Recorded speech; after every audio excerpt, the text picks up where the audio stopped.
Hello. Hello, Kira. How you doing? Hi, James. I'm good, thank you. How are you? I'm doing pretty all right. Pretty all right. Amazing. Hi to you both. Can you hear me all right? Hear you, Hi, John. Yeah, we can hear you. Oh, you're live. I think you're live, right? I can see Yes. that. That's fine. It's fine. I'm gonna go. See you soon. Sorry, I John. didn't realize. Sorry. I think I must have jumped the gun a bit there. Sorry. Too excited about the match that we've got on our hands. How are you feeling about Danielle Collins against Ons Jabeur? Certainly a good bit of of excitement. Also, I say trepidation. Also, is probably a good word to use as well, just because of what sort of Ons Jabeur is going to show up today is the big question. I mean, we've seen over the last couple of weeks, and also with the match on Tuesday, that Danielle Collins is on top form, is here and ready to play. Whereas when it comes to Ons, it's been early exit after early exit after early exit in certainly for the hard court swing, and I believe this is her first match in Charleston, because it's one of the last around the 32 matches, if I'm correct or not. Yeah. So this is it's a big one for Ons. It's she's a defending champion here, so she's got a big chunk of points, about 470 points that need to be defended, and she's come and she's got an absolutely terrible draw, it feels like, with an informed Danielle Collins, who's got a brilliant little puffer jacket type outfit on at the moment. She's getting warmed up. That's certainly one way of keeping yourself warm. And yeah, what do you think? Yeah, no, I'm in the same boat as you. I think, on paper, it's a really exciting matchup, but knowing how Ons Jabeur has been playing recently, it is just about whether she shows up to it or not. I guarantee that Danielle Collins will. So it's whether Ons Jabeur shows up. I really, I hope she does. I hope we get a really good match. She does have, as you said, she's defending a lot of points this week. She won it last year. I believe she's in the final the year before and the semis the year before that. So she does have a really good record at this tournament. It's whether she can turn it on again here. Who knows? Maybe she can find something that she hasn't had in recent weeks. Yeah, I mean, I know she's not had. I mean, for the last couple of years, her sunshine double has not necessarily been a highlight of her season, at least in 22 and 20 and 23. But as you say, once she came here, that's when it really sort of lit up. And we saw certainly in 22 how a good run here started off a brilliant clay court swing. Well, up until the French Open first round, but it did start a brilliant French Open, sort of a clay court swing for her, going into the main part of the clay court season. I always find this tournament a great halfway house, almost, in terms of, okay, so you've been in America, you're going to stay in America, but you're just going to change the surface. So one of the two big extremes we're going to change, instead of going right, you're going to go back to Europe, which is going to be a massive time zone jump, and then a completely different surface as well. Yeah, no, I completely agree with you. I'm a big fan of Charleston. I think it's a great tournament, and it's quite a fun week in terms of, obviously there's some good 250s on this week for the men's, but I think the women's tour is the highlight of the week this week with Charleston, and such a great lineup in Charleston for me as well. So yeah.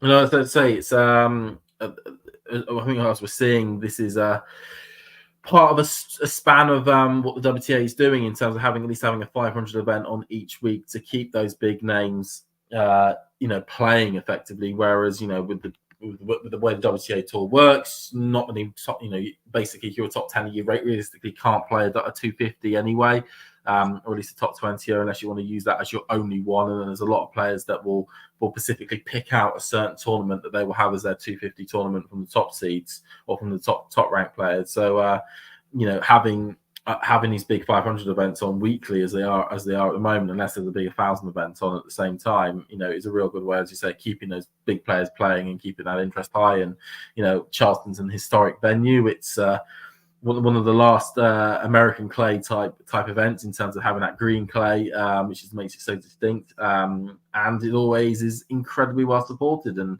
not only by fans but by media commentators. I mean, we know Tennis Channel, they have their full sort of setup, major presenters and the whole sort of punditry area all sorted at Charleston, like that they're prepared to stick the effort into this tournament, and the players are sort of reciprocating as well. Yeah, I think that's a really good point. In terms of they've all been thanking any matches I've watched this week in Charleston afterwards. They're always thanking the fans, and I know they do that everywhere. But it does feel like this is a well-supported tournament in terms of the stands, which is really nice to see, especially for a WTA tournament standalone, which sometimes isn't the case, unfortunately. So it's really nice. I mean, they had a really good bit of investment. What was it, a couple of years ago as well, when they completely redid the stands at the side, in terms of revamping the stadium, which just shows the levels of support and that's dedicated towards this tournament. As you say, a standalone women's tournament that has managed to create a good bit of history, a good bit of a legacy that people really want to mark it out as somewhere they go on their calendar.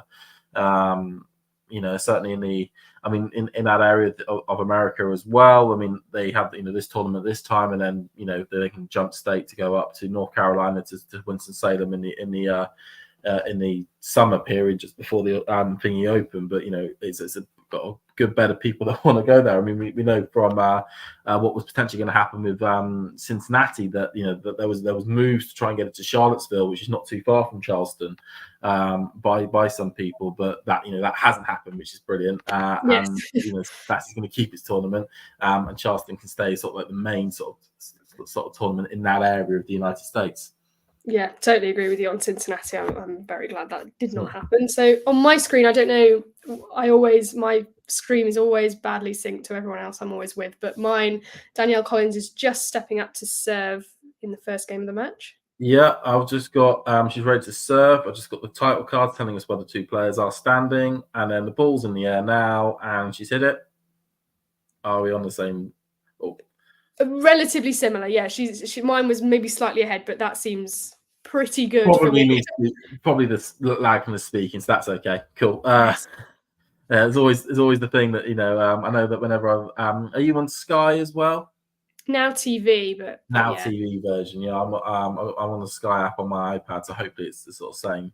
Yeah, should be same system. It's actually quite good doing it with Skype on the iPad because it means you don't have the adverts. And I do not want to see the TED advert for the 1,000th time already this year. I can't watch that Lexus car anymore. I am done with it. Yeah, I see we've got Ghosty in the chat. Hi, Ghosty. I saw you talking about Newcastle earlier. Very happy that Isak's staying. I do like it. I'm not a Newcastle fan, but I do like Isak. So quick football chat out the way, but I am very happy for you, Ghosty. I'm probably going to be terrible here. Do you follow a football team? Sorry? Did you support a football team? Yes, I'm a Liverpool fan. Oh, God. Okay. Yeah, as you can tell from my really, Scouse accent, I'm very local. Okay, I'm a Man United fan. No! Yeah, like me and John are in that boat. Oh, not both of you. Goodness me, I'm outnumbered today. That's not right. That's just not right. It feels like he's done this on purpose. I'm joking. I'll let it slide. How to pinpoint the accent? Sorry about this. My mind's gone blank there. Okay. Where's your accent from? It's sort of West Midlands, but not quite Birmingham. I'm near Birmingham. Near Birmingham. Okay. Basically. What about you? Mine's sort of a mixture, as you can probably tell. It's slightly Yorkshire from my birth, and then also I've lived in the south a lot, so it's kind of like a mixture between those sorts of accents. Yeah. Well, while we've been talking about our accents, Jabeur made a lightning start on the Danielle Collins serve. She's got 2 break points here for a really early break against Danielle. You are a little bit ahead of me. I'm on 30-15 at the moment. Oh, so sorry to ruin it, but I am on 15-40 here.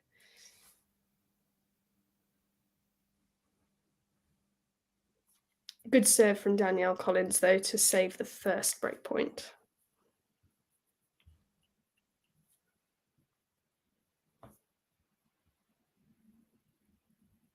Oh, cool. So a second one coming up. Thanks, Ghosty, for pretending, but they're the Red Devils, not us. I'm not a Red Devil. Don't pretend to be a Red Devil for the day. You're the wrong side. We're just the Reds. Don't need any Devils. Second break point here for Ons Jabeur.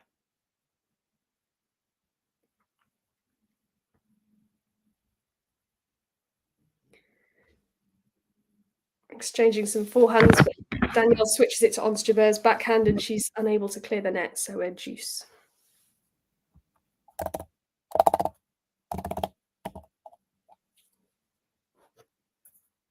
Juice on that one. Did you watch much of Danielle Collins' run in Miami? I watched as much as I possibly could. Luckily, actually, had one mainly quite early in the day, which wasn't too bad. Yeah, it was helpful, wasn't it? That actually is worse if I go onto Sky Go. There we go. I'm just trying to see if I can find the quickest way of keeping up with yours. Everybody's tried. Nobody, so many people can't keep it. If I could do anything about slowing it down, I would, but they do not. Are you able to pause it, or it doesn't let me now? TV doesn't let me pause. No, wow. Otherwise I most certainly would. I can see that. Okay, so Collins now, I've got an advantage. You just got the advantage point. Yes. So you're saying about Collins's run? Yeah, I mean it was an incredibly impressive run. I mean in one way, the types of players she was beating feels standard in terms of what we've already seen this season. Because I remember on a couple of the runs, especially Doha, if I remember correctly. There, she did a quarterfinal or semi-final run, if I remember, and she beat some top players along the way then, and actually showed that level of consistency at being able to match it up with a lot of the top 20 players in the world. And it was just incredibly good to see that, you know, at our home tournament as a Floridian, I think is how they pronounce themselves, as somebody from the state of Florida. You know, it is that sort of fairy tale, magical sort of ending to a competition to have, and as your last tournament in that venue, you know, to go up against one of the best players in the world and actually one of the most consistent players on the tour at the moment. I mean, you know, Rybakina has, winning Brisbane and also winning Abu Dhabi. You know, she has shown, and of course getting to the finals of 2 other 1,000 events, that she's one of the most consistent people on tour. Very hard hitter. You could probably suggest that actually she's a bigger ball striker than actually Collins is as a player. And for Collins to be able to at least, you know, match up with her the way she did, and to stick with her, and then to get those key breaks at those key points, and then to stick it out, especially that last service game that Collins was involved with, in which it felt as though it was advantage this way, that way, constantly. And there were points in which Collins's backhand was looking awesome, and then there was points in which Rybakina hit certain balls that forced Collins into defensive errors. It was, you know, to be able to come through all that and then to pick up her title. I mean, it will probably, you know, it certainly will go down as one of the best. You know, it's one of the best runs on the best run certainly this year, and you could probably say this decade at the 1,000 level. Yeah, no, I totally agree. I mean, I watched every match I could. I thought it was incredibly impressive, and that final particularly, especially that sort of the way she was able to close it out, was just a real proof of her class as a player. So she is struggling in this first service game, though. We've had a couple of deuces now. She's had a few game points to try and close it out. She's got another one here, an advantage. Nearly falls foul of the net rule there with the ball strikes you there at the net.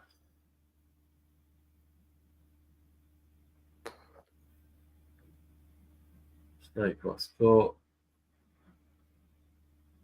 Oh yeah, I mean, I bought a racket was over the net. I'm surprised the umpire didn't actually make a comment about that.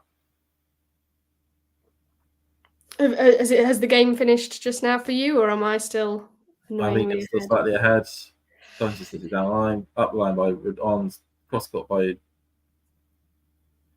again, good backhand, down onto the ground. So there we go, game over. Yeah. I say game over. That game is specifically over. The match is still continuing. Still so much to come. Still plenty of things left on the match. No, but a good hold from Danielle Collins there. She was 15-40 down. So to come back and sort of get a foothold in this match, see how Ons Jabeur can take her first service game. I don't know, actually, what is the temperature? I'm always curious. What is the temperature like in Charleston? Charleston and weather. Not by month, at the moment. Charleston, South Carolina. At the moment, it's only 17 degrees, so it's actually not that warm. That is quite. For tennis standards, that's tennis cold. standards. That's quite. I was going to say I'd love it to be 17 degrees where I am right now, but by tennis standards, that is quite nippy actually. Quite cold. Yeah. I mean, I saw yesterday. I was watching late into the night. What was it? The not Garin. That was Monday night. Botic versus Coria match in Estoril, and actually you could see their breath, which actually indicated it was getting quite nippy out there. Really? That is it's what I saw. It was quite cold during the day in Estoril yesterday. Actually, it was again about 17 degrees, I think, from what I saw. So I saw one woman in a strapless dress, and I thought, salute you to that one. I mean, I really do. I mean, you must be a hardy soul to be doing that. If you're really hoping that the sun's going to stay out. Yeah.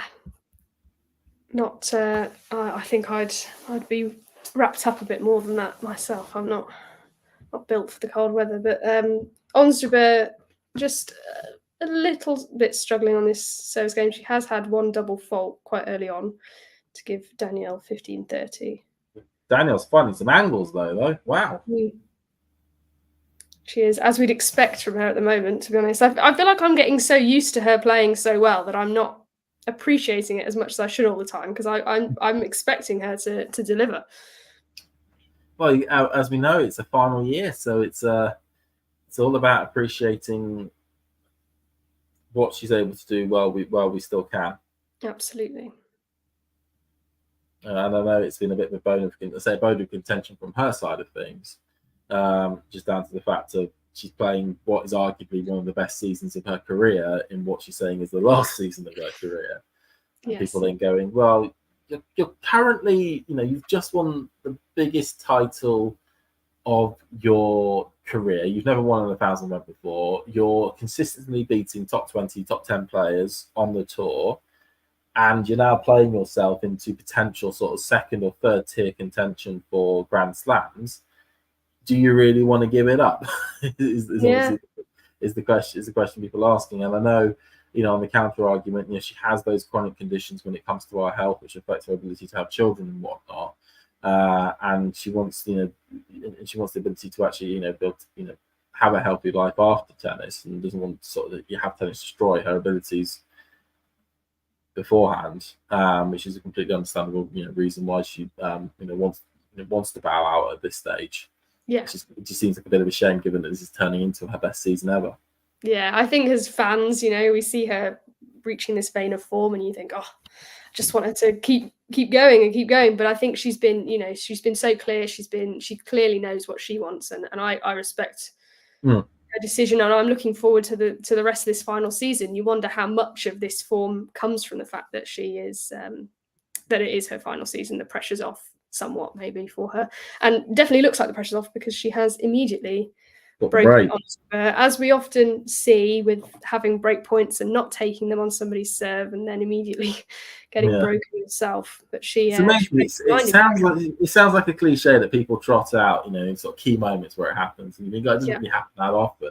But the amount of matches you watch throughout the season where one service game, the opponent fails to break, the next service game of that opponent, they get broken straight away. It does feel like it does just happen. I hate this sort of cliche stuff, but it's a cliche that actually does make sense and does happen so often. Ooh, good bits of slicing here. I wouldn't have gone cross court on that one, Danielle, but never mind.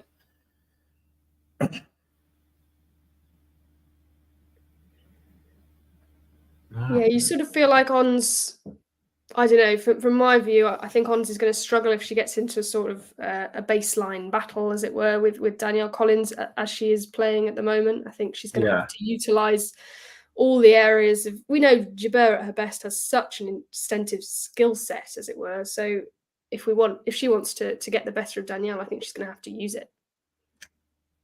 And that's it was a forehand wide by Collins on that one. Just tried to redirect the ball there, and you just clipped the wrong side of the thing, wrong side of the tram lines there. I think the big question I've always got with this tournament is what is actually Jersey Mike subs? That I, is such a good question. I see their logo, and I'm like, I know what Volvo are. They're a car manufacturer, usually a geography teacher owns a Volvo. Credit One Bank, I know who they are. I know they do credit cards and all sorts, and obviously run a bank in America. But I haven't got a foggiest who Jersey Mike subs are. I I'm can't guessing it's help something you. to do. I'm guessing it's something to do with like OTT sandwiches. Must be really good sandwiches. I'd Ghost, love I to know Ghost is stateside. Can you tell me, or tell us in the chat, what do Jersey Mike subs actually sell? some breakback points here on my screen. I might be a bit ahead, but some breakback points for Ons Jabeur here again at 1540 on Collins' serve.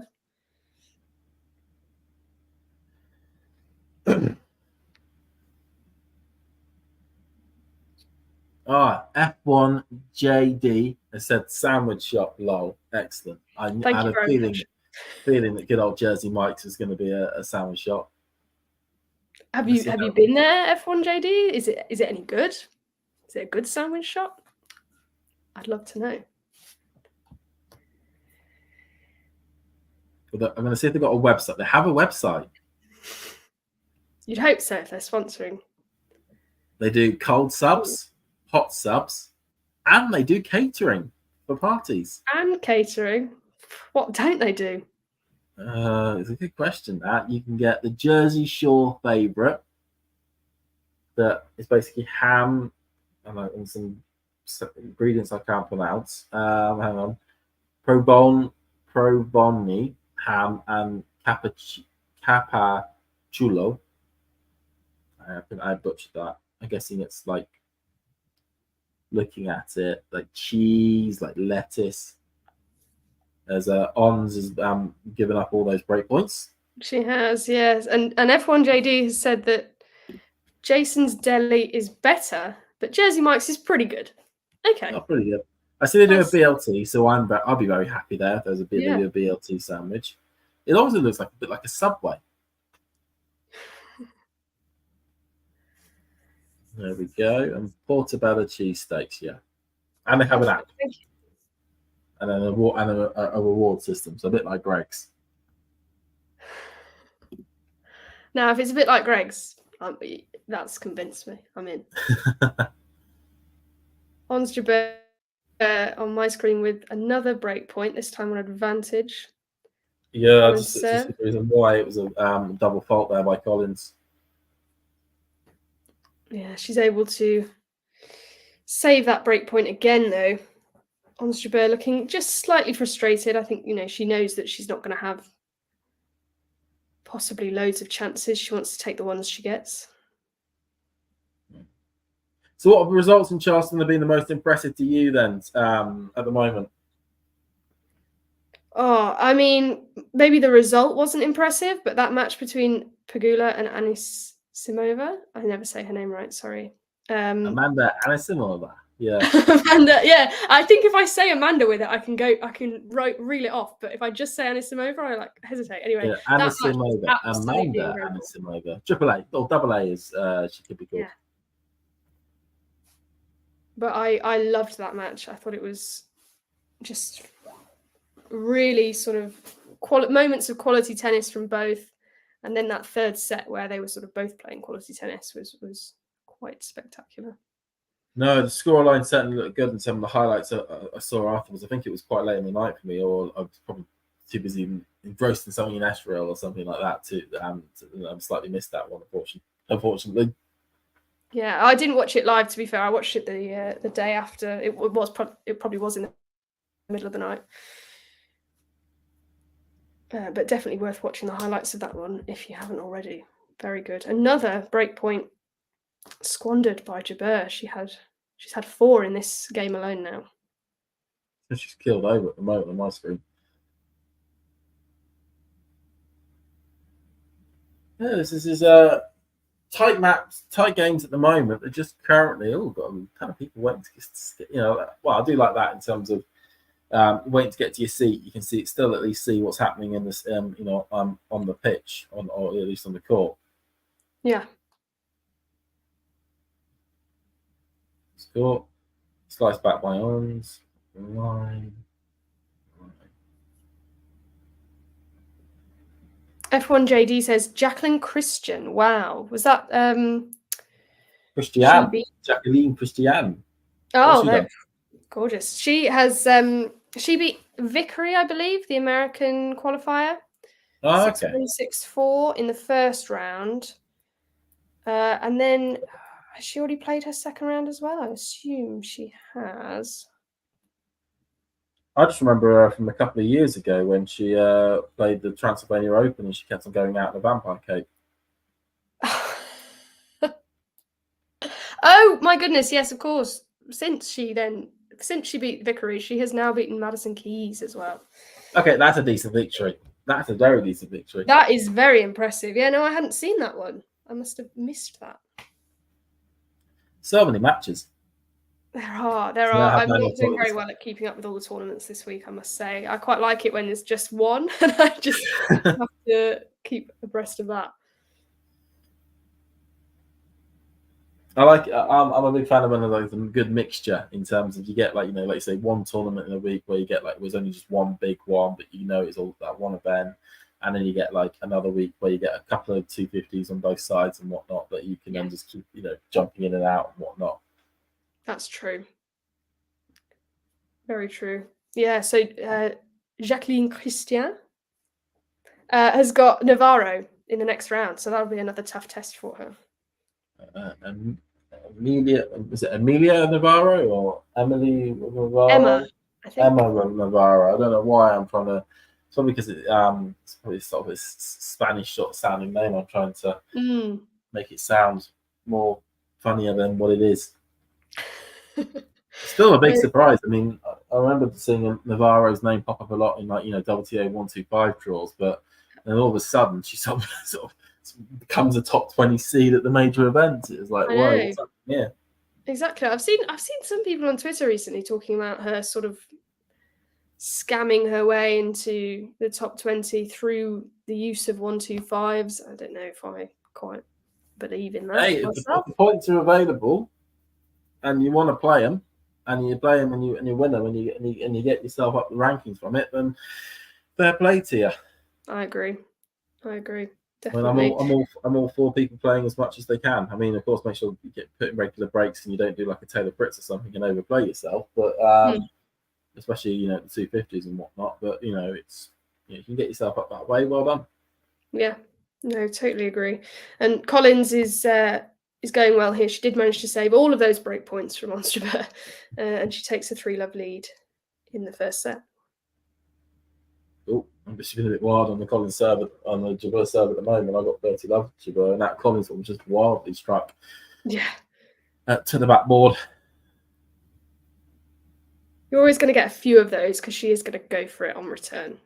Yeah, absolutely. Yeah. Or at least. And it works for her so often that you sort of forgive those few wild shots.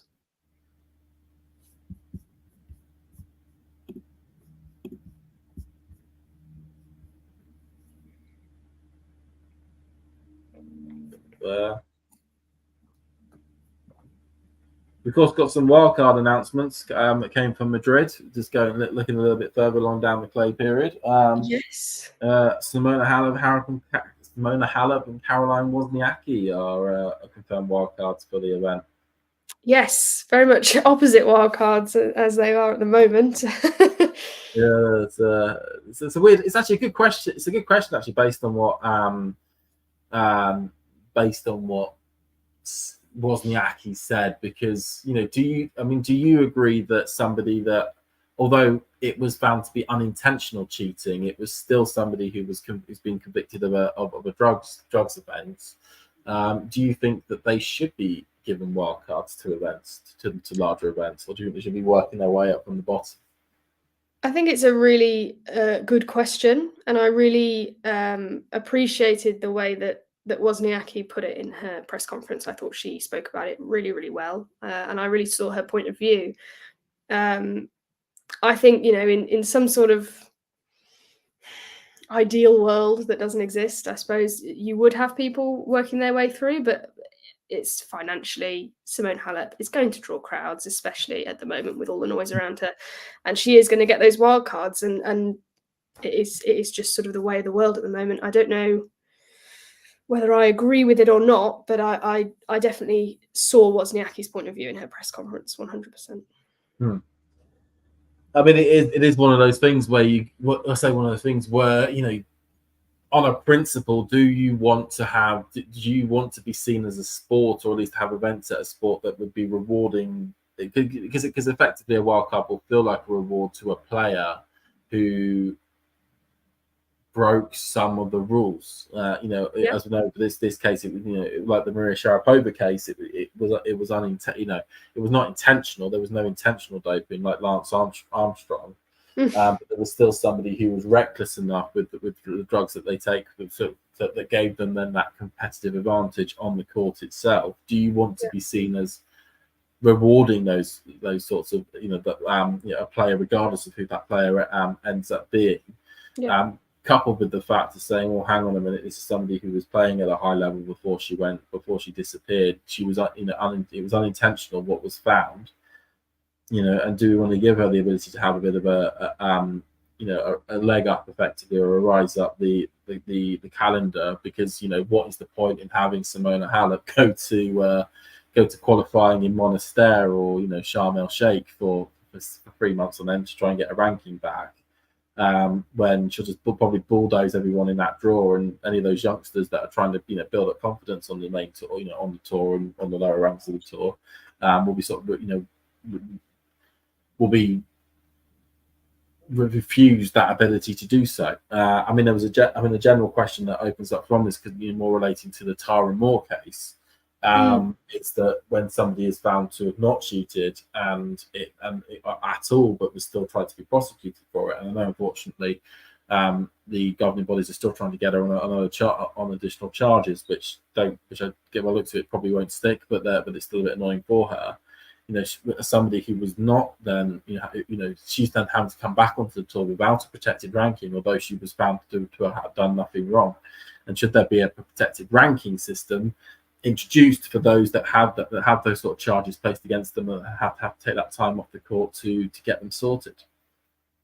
Yeah, it's such a good question. I think it's one that requires a lot of thought that probably won't be applied by those who would need to think about it to make any decisions, in my opinion anyway.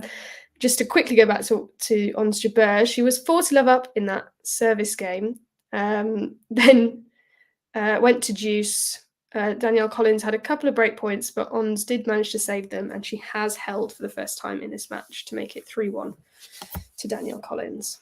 Doing all she can, Yeah, absolutely. And she was utilising that drop shot more, I thought, in that last game to sort of get her over the line. So interesting to see if she continues to use those sorts of tactics here.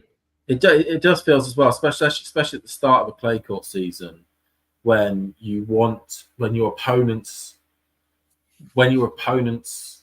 confidence on movement on the surface is so minimal as it probably would be at the moment, to try and move your opponent around the court as much as possible, either that being side to side or bringing them forward to the net, as much as possible, because that's where the majority of the mistakes are going to be able to come about. So it's a good play for Ons to sort of bring that in. Yeah, and it's working for her in this service game as well. She's got love 30 here on the Collins serve.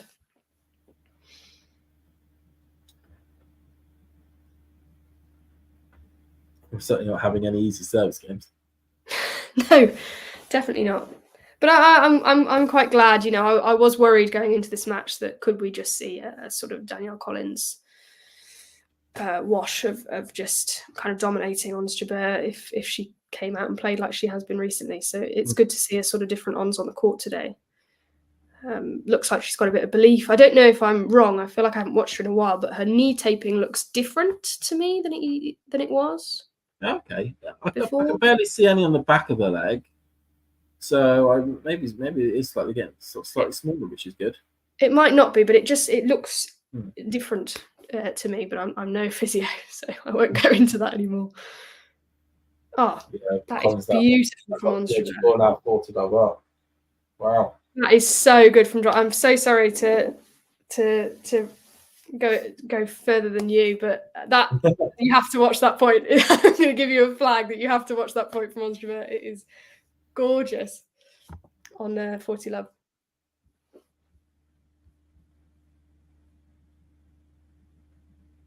Oh yeah, back behind. Yeah. There we are, 3-2. I enjoyed that. Back I on enjoyed serve. that. The break back from Ons, and we are back on serve. Hi, Nick. Great to see you. Glad you're watching. I do imagine you're talking about Danielle and Ons Jabeur. Maybe Ghosty, who thinks you're talking about him. And Ghosty's everyone's favourite person. Oh, sorry, I lost you there. You went robotic. I don't know if that Sorry was about that. Yeah, as I said, I think Ghosty is everyone's favourite person. Exactly. Very true. So one of them must have been Ghosty at least.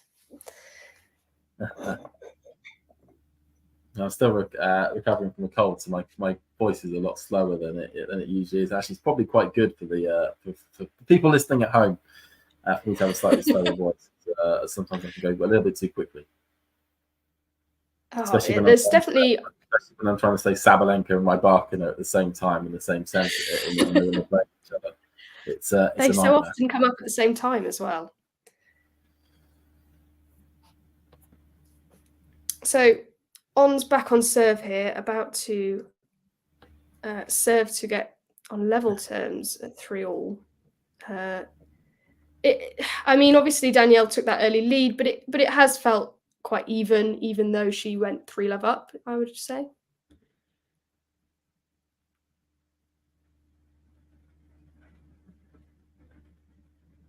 There are so many people in that stands already. That is excellent to see. And of course, the winner of this match will be playing later on today as well in the round of 16 match for the third round. Oh, is that still scheduled for the same day? Oh. Yeah, because it's meant to be quarterfinals tomorrow, so it's they've got to get through 2 matches today. They unexpectedly had the rain in the rain in Charleston, so they are now having to sort of work back from that. Yeah, I think it's tricky, isn't it? They're okay for the rest of the week. It was just yesterday which caused them some problems. Yeah, it's often only one day, isn't it? But it's still, even one day can cause a lot of problems. Am I right in saying the winner of this will play the winner of the other match on court right now, Fernandez against Sloane Stephens? I believe you're correct. I think I saw the graphic card they brought up at the start as Collins is now deeply looking troubling on Jabeur serve. Yeah, that had it as Layla versus Stephens would be the winner of this match. Yeah.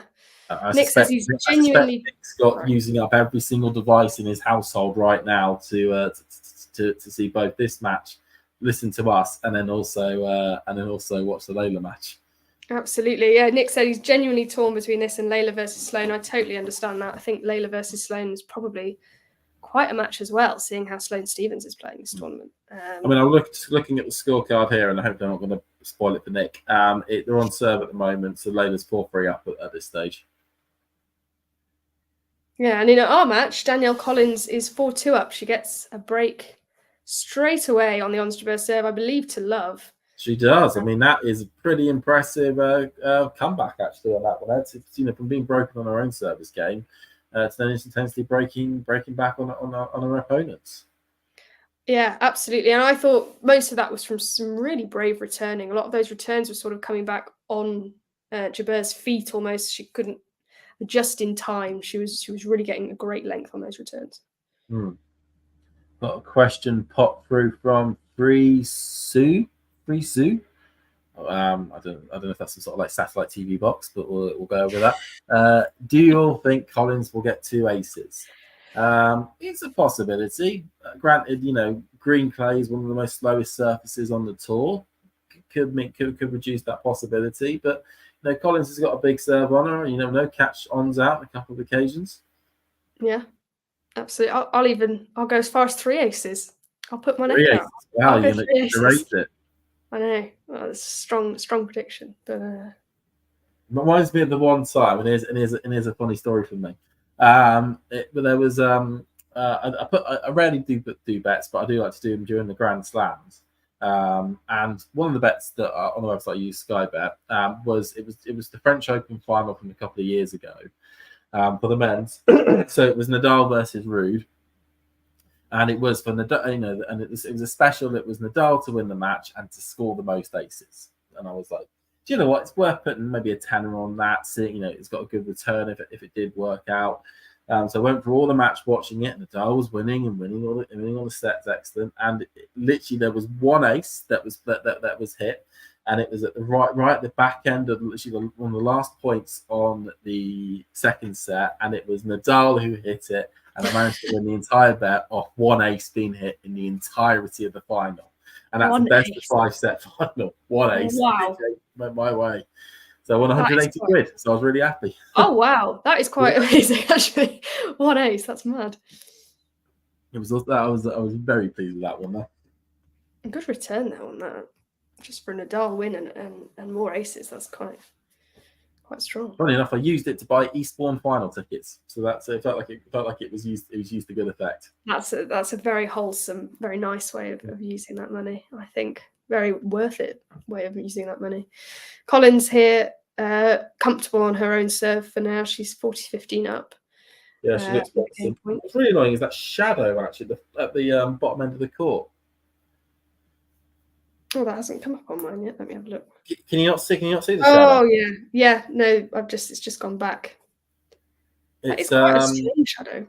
It's a classic pet peeve of many an outdoor sports watcher. Just where that shadow ends up going. I mean, I think one of the worst ones, certainly on the women's tour, is the one in the Abu Dhabi, where it's sort of bowl shape that has like cutouts at points. So you get one start of the day, like the entirety of the back place is covered, and then as it moves, you get to cut through. Where you got like sun almost going like midway through, and then another bit of a shade coming through afterwards.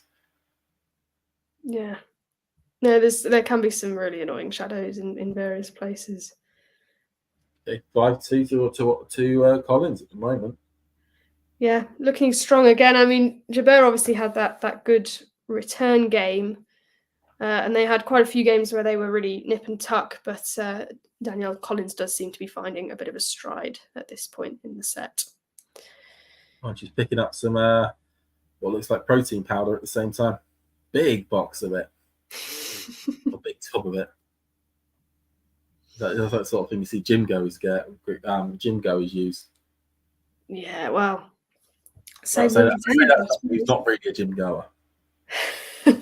Yeah, I'm not the person to ask about protein powder myself, but I know it when I see it.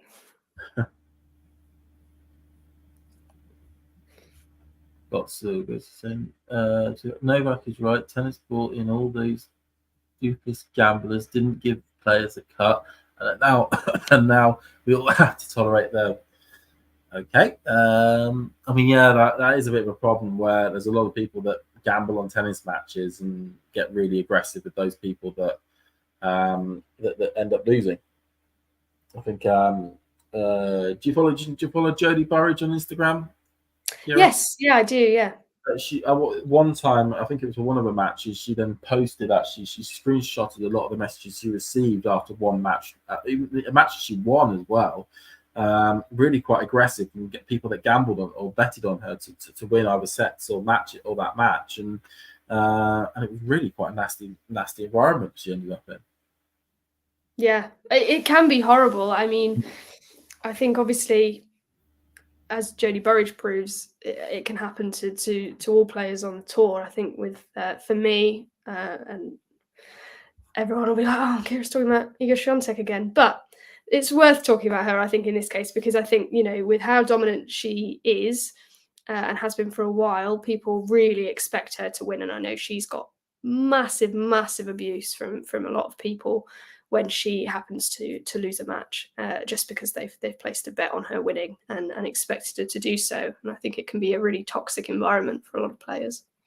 No, I mean the fact of what you can bet on as well, which is more nut side of things, where on some betting websites you can bet on the qualifying for a 15k challenger, so 15k futures event in the back end of nowhere, and you're going to get live scores popping through from that, and the fact that you can bet as low down as that, means that all those players are going to be subject to potential abuse if things don't necessarily go according to plan. And usually, because of the way tennis works, is that when you're betting on something like football, or soccer for the American audience listening, you can either have team A wins, team B wins, or draw. There's usually 3 outcomes that take place, and so you've got like a 33% probability of what you wanted to pick getting happening. Whereas in tennis, it's one side of it, one player or the other wins. It's 50-50. So you feel as though you've got more of a chance of what you want to happen based off those odds. So if that doesn't happen, you're going to feel really vexed against the person that you end up picking. And certainly with something like a sports team, you're creating an accumulator, which is where you'd pick, say, 5 teams to pick 5 results at the weekend. You're going to get annoyed maybe with the team if they end up losing. West Ham let you accumulate that because you picked them to win and they only drew. You just get annoyed at West Ham, and when it comes to a player and you pick a player accumulator, and so let's say Jodie Burridge, you bet on her to win her match and she actually loses, you are going to instantaneously go to Jodie and actually vent your anger at her because of it. Yeah, no, definitely, it's a lot more personalised, isn't it? And Jabeur here, she had 40-15. She looked, in theory, she looked comfortable. But I still didn't think she looked like she was going to hold here. And sure enough, Danielle Collins has come back into this game, got it back to deuce, and has a chance, or a bit of a chance here to close out the set if she can scrape out. I just got to the point here. She gave Jabeur the real runaround there. Oh yeah, went back behind her as well. One of the things we got saying in the chat as we went off on a tangent there about betting, guys saying, "Hey guys, do you think Jabeur will get under 5 point thingy there?" They'll say MBS unavailing as American journos or thousands of day traders want, whatever that is.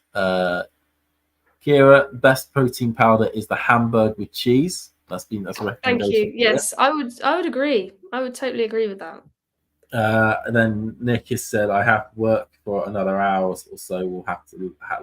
I have work for another hour, so we'll have to have Layla versus Sloane on and have your commentary for this to bring it alive. Good idea, Nick. Good idea. Well, to bring this set point that Danielle Collins has just had quickly to live, she did have a set point there on the Jabeur serve, and they were exchanging some forehands. Danielle Collins came towards the net. Ons Jabeur tried for the passing shot, and Collins really had a bit of a put away, but it was a little bit high above her head. Oh, yeah. It ended up going well wide. So we're back on news. Back on news. Go saying Layla was better informed than Sloane at the moment, but the matchup is intriguing. Nick saying, I guess I have to ask my local protein dealer for advice. That's obviously going to be Ronald McDonald. And then you've got Ghost laughing at that. And I would say, Nick is train spotting too. Can I get fries with that? Yeah, it's Soccer James. Also, the 3 options are win, lose, or English lose. That is. Ghost and saying, I'm still tickled by the notion that Nick Carter, protein tweaker. And then F1 is saying, I really hope to see more from Jabeur here. I know Collins has been good this year, but still. Yeah, I know it's really hard with Ons Jabeur. I want her to find her form again. She's such an exciting player when she's on form. I mean, that Wimbledon semi-final last year against Sabalenka, I was lucky enough to be there for that. And that was absolutely just incredible. She played amazing tennis in that semi-final. And that's what I want to see her doing again. So I still believe it will happen, but it just seems to be taking her a little while to find that this year. Yeah, it's I think one of our only victories is against Emma Raducanu, and that was at Abu Dhabi this year. At that point, which I think it's more of a funny stat more than anything. I think Emma's having an all right year this year at this point. When did Ons lose her mojo? Says Sean. I think even she would probably admit losing the 3 Grand Slam finals has taken a bit of a toll on her. I think she's talked about how that has impacted on her sort of ability to get out there on the tennis court and feel really comfortable and in control. I think, they do, that will play on your mind. It's like inevitable that's going to play on your mind when you lose those slam finals. But it's happened to people before. Plenty of people have lost slam finals before they win them, and I don't think she should feel too disheartened. And like I say, I think she will find a way to overcome that. I mean, she's also, generally quite a streaky player as well. But there are periods of the season in which she will completely disappear, and then there'll be other periods of the season in which she'll be lights out and on foot and really on form. I mean, you think about last year, didn't really play that well on the grass, and basically then rocked up to Wimbledon and suddenly found form for that. For that 2 weeks, and then went to did the American swing, no real form shown there, and then suddenly went to China and found the ability to win at one tournament and to go deep in a couple of other events there. It's it's one of those things with Ons where there are periods of the season where she's not going to show, and there's going to be periods of the season where she's going to be one of the best in the world, and it all just depends on what whereabouts in that cycle sort of Ons ends up on at any given point. Yeah, no, I think that's a really good point. And Ghosty asks how much of this is Collins being on a roll versus Jabeur being off her game since Wimby. I think it's hard to say. I think, there's no denying Danielle Collins is on a hell of a roll right now. But if we were seeing Ons Jabeur playing the same kinds of tennis as she does at her peak, I'm sure this match would be slightly more of a contest. So... It's hard to tell. I do think Danielle Collins has looked really strong today, so that's definitely playing a part. Yeah, and that's a problem thing for Ons here is that she's not coming up against anyone who's really giving her anything to sort of nibble at here. Yeah, absolutely. Collins hits a lovely sort of backhand at sort of. It's at head height, so she really has to get over it, but she does it well for 30-15 here on her serve. She is serving for the first set. Oh, that backhand, Jesus. I know. Even she had a little smirk at the end of that one. Somebody in the crowd imitating it at the same time. It's just makes it kind of almost like when you're digging, putting it over. Yeah. It's like when you throw a sack around to have it on your back. But do you all know the head-to-head? I will get the head-to-head up, Ghosty. That's a good point. It is actually, I believe, off the top of my head, it is 2-1 Danielle Collins. But that would be a brilliant memory if that's correct. If I'm wrong, I'm wrong. let me double check. I'm a stickler for that. I do want to get that right for you, Ghosty. So. Who did you say it was 2-1-2? Danielle. You are correct. Can you go on and name the matches? Oh my God. I know they played at Miami. They did? When did they play at Miami? Either a year ago or 2 years ago. It was 2 years ago, yeah. 2 years ago, okay. That one. Who won that one? Danielle Collins. That is correct. 6-2, 6-4. And then they met the year before, Indian Wells. That's when Ons Jabeur won, 6-1, 6-3. And then the first time they met was at Roland Garros in 2020, and that was Collins winning 6-4, 4-6, 6-4. I would not have remembered those ones, to be fair. Granted, the scorelines you don't really need to remember. Danielle Collins here with a set point, sort of felt like an inevitable set point. She serves quite strong out wide. Ons does get the return back in, but sets it up for a lovely +1 backhand across from Danielle Collins to take the first set 6-3. And just to give another score update, as I'm just quickly looking at the ATP app, Christian Garin has beaten the 5th seed, Artur Fils in Estoril. Has he really? He has. That is quite exciting. I used to really, not used to, I still do, but he's not been as on top form recently. But when he was playing really well, I thought Garin had some real potential. I still think he's got something in him. Yeah, he was top 20 in the world, wasn't he? Like he won Rio and went deep, I think, at the Roland Garros one year, and that helped him get to 20 in the world. Yeah, absolutely. He can be really fun to watch. I think, he's obviously not been on the same form recently, but I definitely think he's capable of that same form again. Sean says Damien has competition. If that's talking about me knowing one head-to-head between Danielle and Ons Jabeur, let's not even try that. Damien has. I would have thought that's more competition between you and Nick actually for WTA knowledge. Damien's our guy for challenger knowledge. Exactly, and I definitely not. Damien, his knowledge astounds me all the time, but I also don't want to be in competition with Nick. I back Nick against me any day. Thanks also to Ghost for the super chat. So just saying, Kira's memories putting me to shame. Please use the dollar Delian, her faculties with some of Nick's finest protein powder, whatever the devil that means. As long as you mean use this money to buy a hamburger, Ghosty, then that's what I'm taking that as. Thank you so much, Ghost. That's really. And surely, no, I'm not going to go down that rabbit. I have to go down that rabbit hole about protein and burgers. I was like, let's not go down a protein rabbit hole. Maybe you should have bacon onto that, and maybe nuts in some degree, like that would add to it. But then I'm like, this is not, this isn't talking, talking protein. Talking protein, or talking buff, or talking, getting ripped at the gym or whatnot, or talking food. Talking food, yeah. Well, who knows? One day, perhaps. Yeah, that's a really good win for Christian Garin. I'm just going to check the Leylah Fernandez against Sloane Stephens scores as well. And Sloane Stephens has just taken the first set 6-4. Wow, that was she obviously really managed to hit the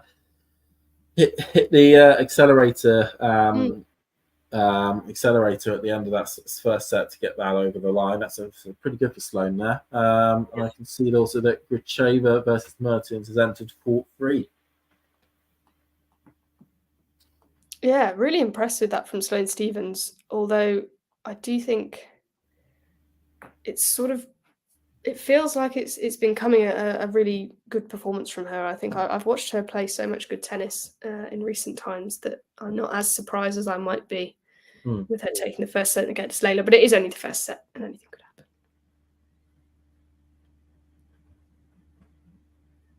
Of course, another big announcement that's taken place literally a few hours ago is that the WTA finals are going to be going to Saudi Arabia for the next 3 years. Indeed, yes, that was it's like a breaking news that we've all known for quite a while. The worst kept secret in tennis, yes, is the fact that the Saudis have won the bid, and there's been multiple people that put their expression of interest. Apparently, I believe Prague was one of those venues. I would have been fully behind Prague actually hosting it, given the players that come from that country. Yeah, it's going to be a multi-million-pound deal. That will, of course, mean that some of the biggest paid checks in women's tennis are going to be paid out of that event. And apparently there's going to be world-class sporting facilities.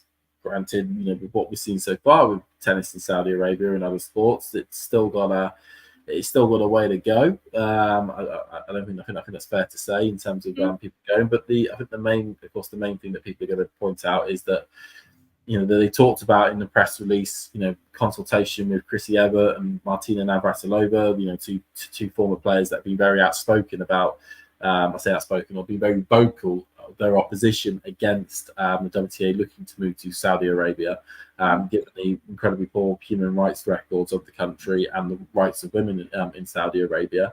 But apparently they've been consulted and their views have been taken into context or taken into consideration for the decision that was then made. Yes, I always find it quite interesting when people say that certain people's views have been taken into consideration, because I don't really know what that means in terms of what it means for decision making. But yeah, it's happened. It's going to be in Saudi Arabia. I'll be really interested to see the crowds, like you say, that they can get at that event, and what those crowds will look like. but yeah, it's a tricky one. I think, you know, with the human rights issues that they have in Saudi Arabia, I'm personally both surprised and completely not surprised to see the sport expanding in that area, as so many sports are currently doing. No, it's part of their general sort of, sports washing is a term that usually gets used, but in terms of use of the PIF, the Public Investment Fund of Saudi Arabia, to bring in a load of key global events to the country. I think, like you say, what we saw with Live Golf, whereby they ended up carving out some of the best players out of the main golfing tour and made their own little tour, adjacent tour. But those two tours are going to be coming together now anyway, because we've sort of struck a deal.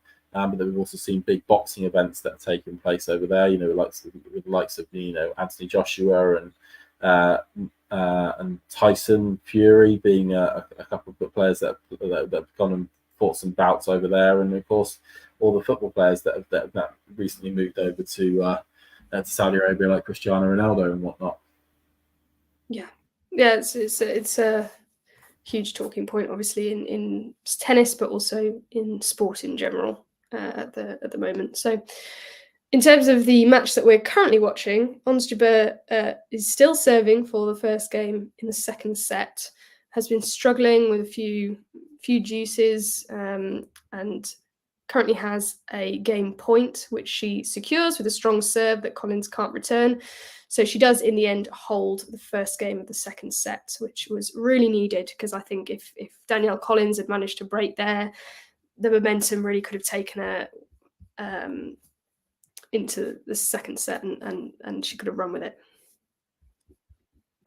Fortunately, Ghosty has put in a comment that I'm going to bite at. In terms of hard for us to throw stones, I think it's key to remember. I mean, I know you're saying about Iraqi genocide at the moment. I believe that's in relation to, of course, what we're seeing in Palestine. What we're seeing in Gaza and to the Palestinian people in Gaza on a daily occurrence. We can still call that out as people, as spectators. Certainly as when we talk about something seeing our sport do as sort of sports fans and whatnot. We can call that out even if the people that are in government for us, we do not agree with the positions that they necessarily are taking, at the moment in certain places. Yeah. I'm just going to keep us on the tennis, but I completely understand why you want to respond to a comment like that. So totally understand that, but I am going to. It was something I couldn't live with that, unfortunately. No, I understand. Yeah.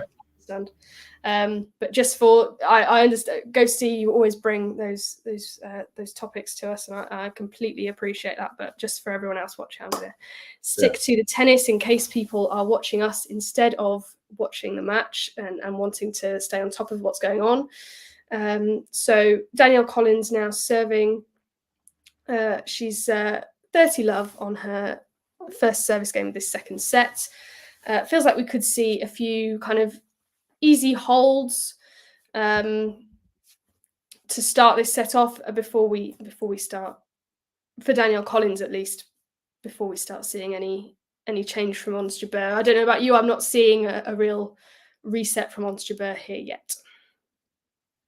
No, it just actually seems at the moment that Collins is becoming more solid on her own service game, which is probably one of the complaints that you could potentially levy against her from the first set, was that they weren't necessarily the most smoothest of service games. And in this current one at the moment, I'm seeing it's 30 love at the moment to Collins. She's just taking control where she can.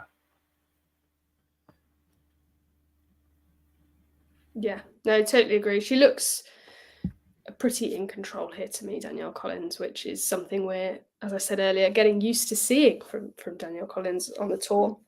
Despite people coming into this match who might not have watched loads of tennis recently, seeing the number 2 seed next to Ons Jabeur's name might think this is unexpected, but I would suggest it's probably not as unexpected as that.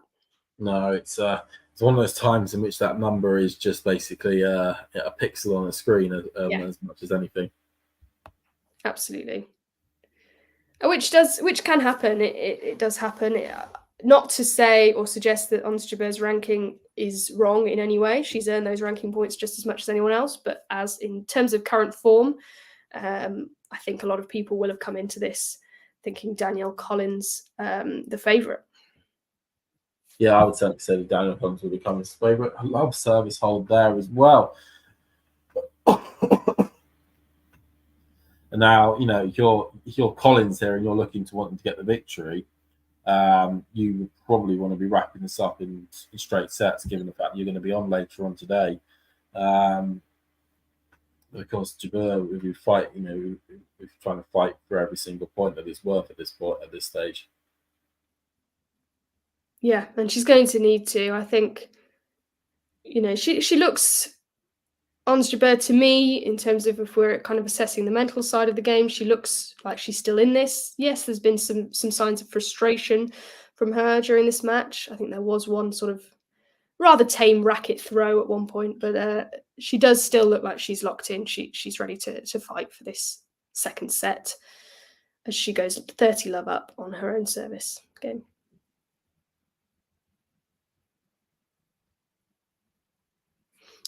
Interesting question from Ghosty on Jabeur. I'm worried players like Jabeur are even more of an endangered species than the one-handed backhand on the men's side. Why can't tennis produce more of these creative, unorthodox styles? You got any answer to that? That is a very good question. I'm guessing a lot of it is down to the types of players that end up. Well, the types of players that are rising the rankings at the moment. A star like Ons Jabeur's, unless it has been fully developed effectively, those sorts of players are not necessarily going to be winning those matches at the bottom rungs of the calendar. I mean, it's much easier if you want to be a top talent to be really solid, in terms of being a big baseliner, striking the ball, cleanly and solidly, from one side to another. That, at a younger stage of your career, having that sort of game style means that you'll be able to rise through the rankings of, the futures and the challenges and whatnot, and get yourself onto the main tour. Whereas, Ons' style of game, that unless it's fully developed, you're going to have a lot of holes that are going to appear in that game. Maybe around about your serve, your ability to hold serve, or potentially some players being able to overpower you at certain points, and so your ability to get through the early stages of a career in terms of the futures and the challenger circuit will be much slower than it would be for anyone that chooses to be more solid at the baseline and to be that sort of like baseline striker, if that makes sense. No, it does make sense. And there's not much to add there, apart from I'd say that I think it makes players like Ons Jabeur that much more special to us fans, just because, she, again, at her best, what a fun player to watch. The shots that she comes up with, the things that she does, the creative ways that she plays. She's a brilliant player for the spectator and for fans of the sport. And I think, yes, obviously, I'd love it if tennis could produce more of these sort of creative styles of play. But I think we've always got just enough sort of floating around to pique our interest.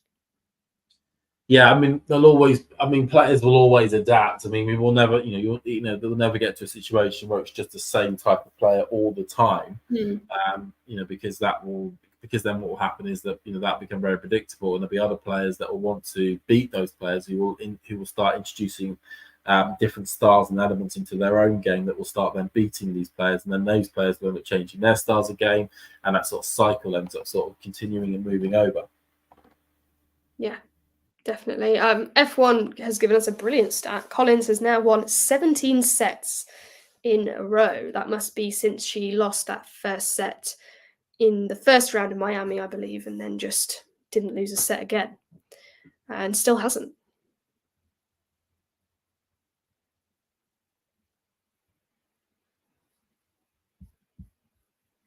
I see Ghost just saying, so good point about power, James. I mean, I love that style, Garcia, Collins, Saber, Penko, but isn't the WTA more conducive for Jabeur-like play? It's not like Ryber is hitting Sheldon serves. No, I'm thinking more in terms of you look at it's I mean, the serve wise, I mean, what the likes of Rybakina and Sabalenka can hit in terms of serves, and even Penko as well. It's still a bit of a rarity to have somebody who can actually have such a really strong serve that can get a lot of aces and unforced and cause a lot of forced errors on the opponent's side of things. But it's more in terms of what I'm more discussing in terms of that back of the court, how when point construction takes place. Where is that player going to be? Where is that player going to serve? Where is that player going to hit the ball to? And in Ons's case, she'll be the one that'll be slicing, that will be they'll be slicing, that will drop shotting, that will be moving players from side to side, using that variety. Whereas if you're a youngster at the moment, and I think a really good case example of actually this sort of stagnation then taking place, or somebody rising quickly and then suddenly stopping, would be something like Linda Frubertova, who rose the rankings really quickly with quite a solid style of game in terms of her positioning on the court was always at the baseline or just slightly behind the baseline, and it was this normal hard topspin serve or topspin ball strike that would land relatively close to the baseline. But of course, when you're going through the challenges and you're going through the futures and you're really consistent at that, you're going to win a lot of them. You're going to rise pretty quickly. But then as soon as you hit the main tour, and after the first sort of couple of months, when people saw basically worked out what a game style is that actually now she's been beaten quite a fair few times at the first couple of round or two of a lot of events that are happening at the moment, and that sort of stagnation has ended up taking place. But and it is all about then those players that if they do choose that path is then what they can then add on after that, or having coaching teams and having places that will coaching teams and coaching facilities that are then going to actually look at players and make sure that they have that well-rounded game to them, like Ons Jabeur. And we've seen that players that have the biggest variety of shots. So I always like looking at Ash Barty was a prime example of this, who had slice, who had drop, who had hard baseline hitting. She had basically all the key different shots really well honed in, and then was able to use her brain to be able to then use those different shots during a match, and it just destroyed opponents really quite quickly. Yeah, great example with Frubertova there as well. That is sort of one that we've seen sort of stumbling, as it were, for the moment. I still think the potential's there, as we say, but Jabeur here, with all her creativity and orthodoxness, has got 2 break points on the Danielle Collins serve.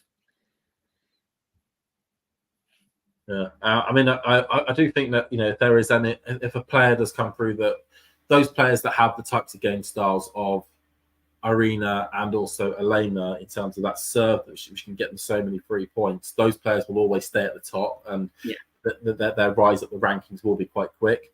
It's those players that come into the game that have a good serve, like you have a good strong serve, like like we sort of pointed out, to do with to do with like a Garcia or a Collins or whatnot. But the serve's good, but it's not something like Penko's or arenas or thingies in terms of being quite a strong serve. It's those players that come through that just stick with that baseline game, don't really have topspin, don't really have slice, don't really have drop shots, who then end up stagnating once they get themselves into the top 100, and then they're sort of basically stuck the way they're playing. And then players that have that variety in their game will always beat them, who are above them in the rankings.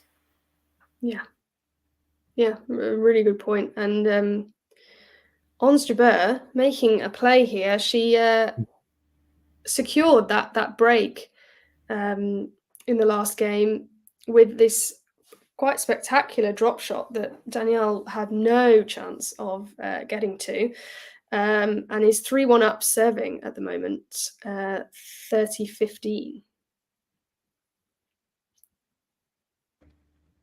Still getting quite annoyed with herself, even though she was 30 love up there, lost the point for 30-15, and quite frustrated looking over at her coaches. But she has got the break. She is break up at the moment. She's doing well at this point. She's looking solid. That was a good return low from Collins.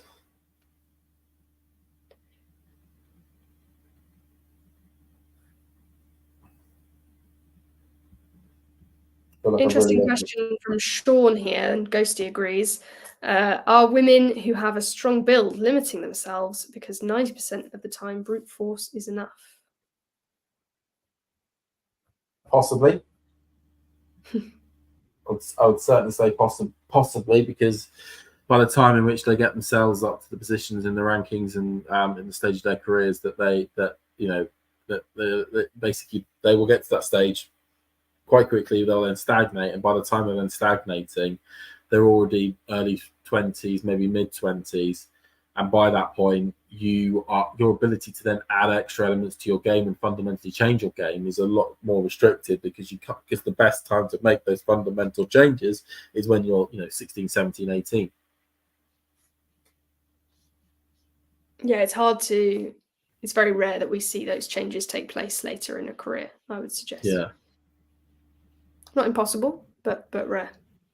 Yeah, I mean, you'd have to take a lot of time out to be able to completely deconstruct and rebuild back up your game.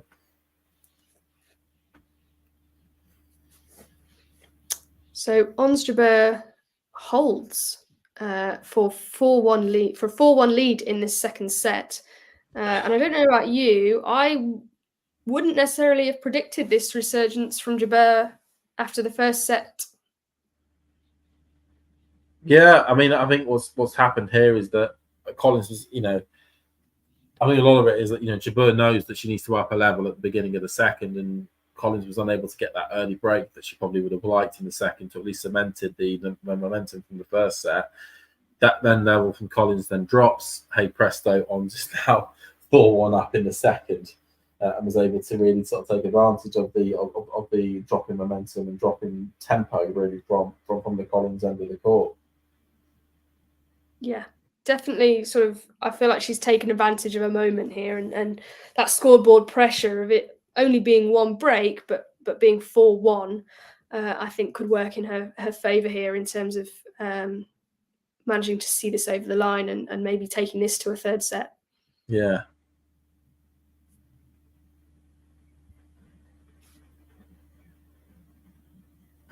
Jabeur, nobody wins 18 sets in a row.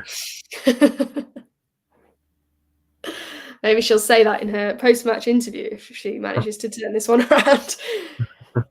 I doubt she would be aware of that stat coming into this.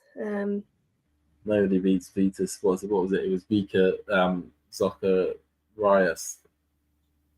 Got his name now. 18 times in a row. That was a classic statement.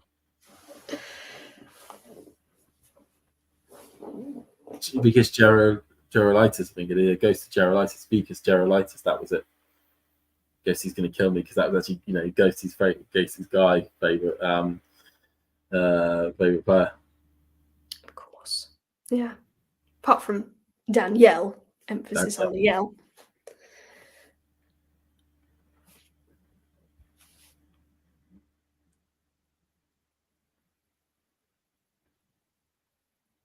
This is us. Okay, James and Kira, top 3 WTA press room stars.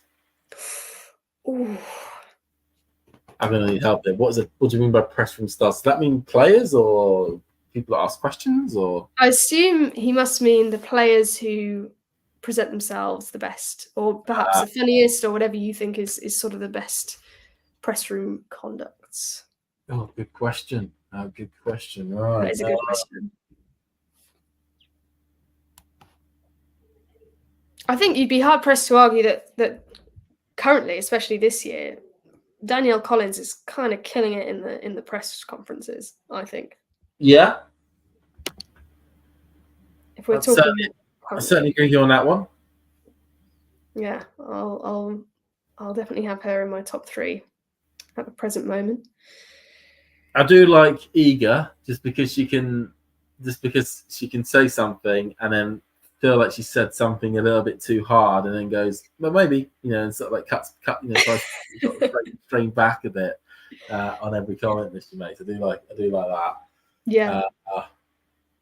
Who else is a good press room star?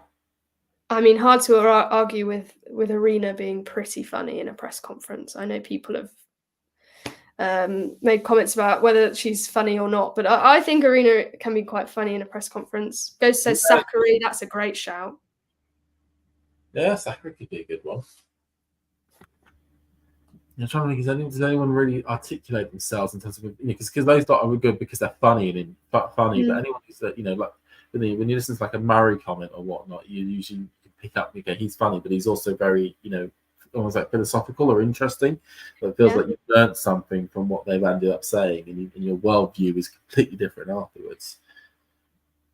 Who on the women's tour could you attribute that to? And Collins is having a bit of a meltdown here. Jesus. Oh, wow. Yeah. And Jabeur wants crowd support, and she deserves it for that point. On break point there, she was 15-40 on Collins' serve, and Collins lobbed her. She managed to run back, run round it, and play a forehand. Collins sort of got a half backhand smash, and Ons Jabeur gets the backhand passing shot to win the point and the break. Wow, yeah. Make this 5-1. 5-1. Absolutely storming it at the moment, Ons.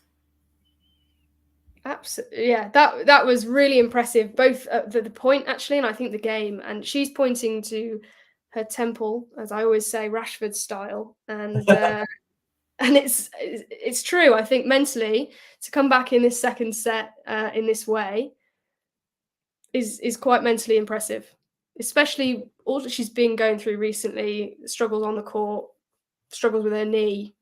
She's found something here.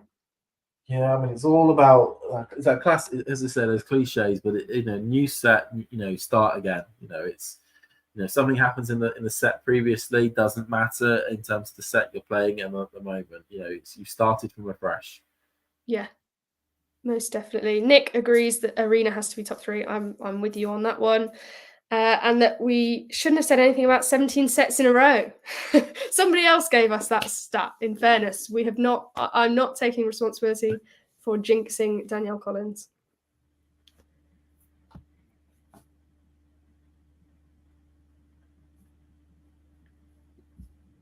I'm also not blaming F1 who gave us that stat. Sorry, F1, I'm not blaming you. It was a good stat. Yeah. Jabeur 30-15 here, serving for the set.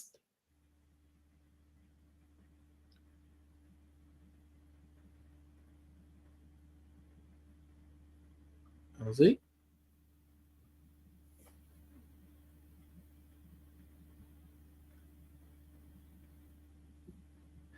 Oh yeah, Rafa Nadal. So breaking news: Rafa Nadal just put a post out on social media saying, "Hello everyone. These are difficult times for me, unsportingly speaking. Unfortunately, I inform you that I am not going to be playing in Monte Carlo. My body just won't let me." With a little clip of him practicing at his academy in Mallorca. So there we go. Some breaking news on a Talking Tennis stream. Rafael Nadal will not be playing Monte Carlo next week. He is pulled out of the event. I mean, obviously really disappointing, but probably not much of a surprise to those of us who've been following his practicing recently, where lots of reports that he's unable to serve, that there's something wrong with his back, various things. So obviously I'm very disappointed not to be able to see him play at Monte Carlo, but it sounds like it's a decision that's been coming. Yeah, this unfortunately feels like a classic Ola de Todos situation that we had last year of just like we may be going for a situation of like every single tournament, every single week we're going to get a pull out. At this stage, it looks very doubtful that we'll probably see him on a tennis court ever again if he's unable to get back for this part of the season. Yeah, it'll be a real shame, especially I think as we'd all agree, if he's unable to play at the French Open this year, or on what could be his final year. I think that will be a real shame that we didn't know we'd watched him for the last time at Roland Garros. No, it's I mean, of course, we all hope that he makes it back because the French Open and Rafael Nadal are effectively two interconnected beings. You can't have one without the other. Exactly. And last year just felt weird watching a tournament without Rafa actually in the draw somewhere, causing some degree of havoc as he always does. And But like we said, it's okay, it's early stages at the moment.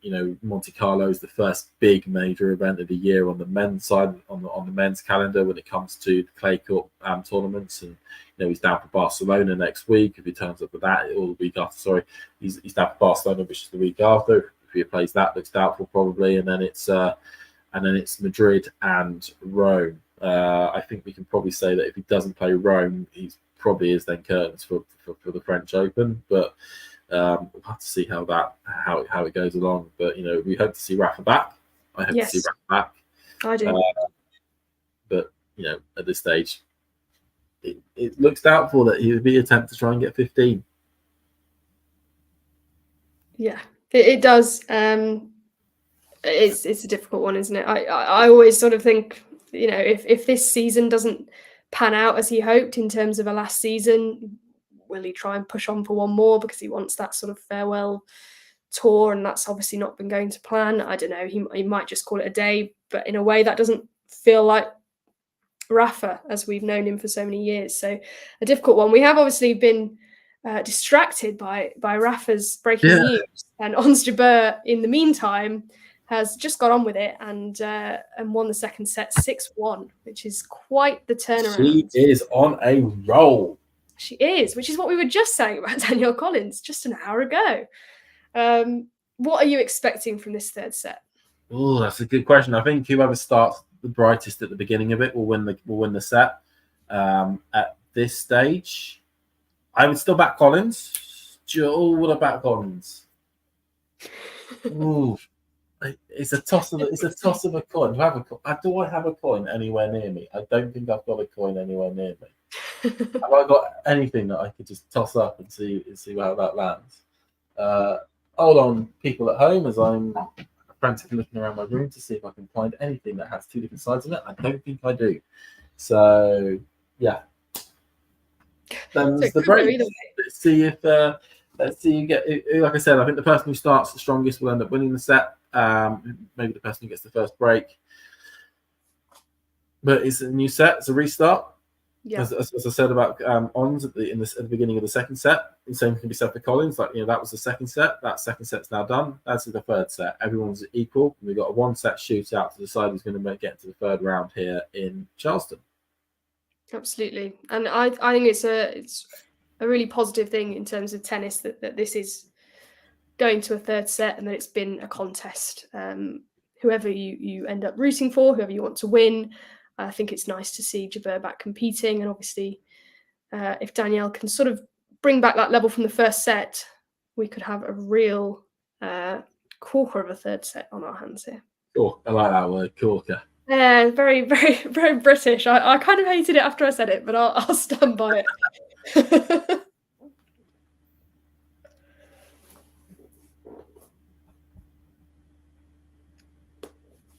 Collins is getting the best start here. And it's the net, so never mind. I mean, that point there, it was like, it was perfectly worked, really picking the spot. And then all of a sudden, Collins decided, sod it, and just smashed straight into it. It can happen. It's been known to happen. Ghosty asks, just quickly, before we return to Jabeur Collins, who will go further at the French Open, Nadal or Monfils? I mean, at this stage, Monfils is going to be in the draw, and Nadal isn't. Yeah. I can make some jokes saying, well, if you're going to say go further from the venue, I mean, Monfils actually lives in France, so and Nadal lives in Spain, so of course Nadal's going to go further because he lives further away from the French Open. But that's me just trying to do a bit of ghosty style sarcasm. So I would probably say Monfils because Monfils is actually going to be in the draw. Injury dependent on him, of course, because Monfils can get injuries anywhere. I mean, I remember his match last year against Baez, wasn't it? In the first round, that night match, that was probably one of the best matches of the tournament. Oh, most definitely. Whatnot, that was excellent. Yeah, that was brilliant. That was probably my match of the tournament. I loved that match. last year. So I'd love to see more like that from Monfils this year. I mean, it's proof of how well he's doing at the moment that people are asking him about whether he thinks he could win Roland Garros this year. So I love this comment that what was it? Damien and Nick were able to. Damien and John were able to get. It says, "Well, I'm 99.99% sure that people said that I won't win, but I'm 100% sure that I'm going to be there. So you never know." I know. I thought that was brilliant. Well, I mean, the most heartbreaking thing I remember from Monfils was his comment after the Australian Open back in 21, I think, 22, where he just lost to Berrettini in 5 sets in the quarterfinal, and he was just saying, "I just need one. I just need one of these events to go my way. I don't need to do what my peers did of winning 20. I just want that one."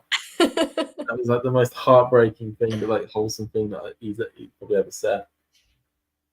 Yeah, I think if when he kind of came back from those injuries and started playing again and everything, if he could see how well he's doing at the moment, I think he'd be pretty pleased. Yeah, I mean, like I say, reflecting back to that match, back at the French Open last year, Monfils was completely gone at that point after that match. I mean, he played a brilliant 5-setter, and it was, so one of the most entertaining matches there is, and then pulled out instantaneously after the event. And you probably would have said that it's Monfils' body. Is it gone now? Can he only really do one big match and that been about it? And all of a sudden, 5 months later, he went on and won a 250. In Stockholm. So it's it just shows that start small, work your way up. Yeah, and that's exactly what he's done. I think he's put himself in such a good position to do well this year.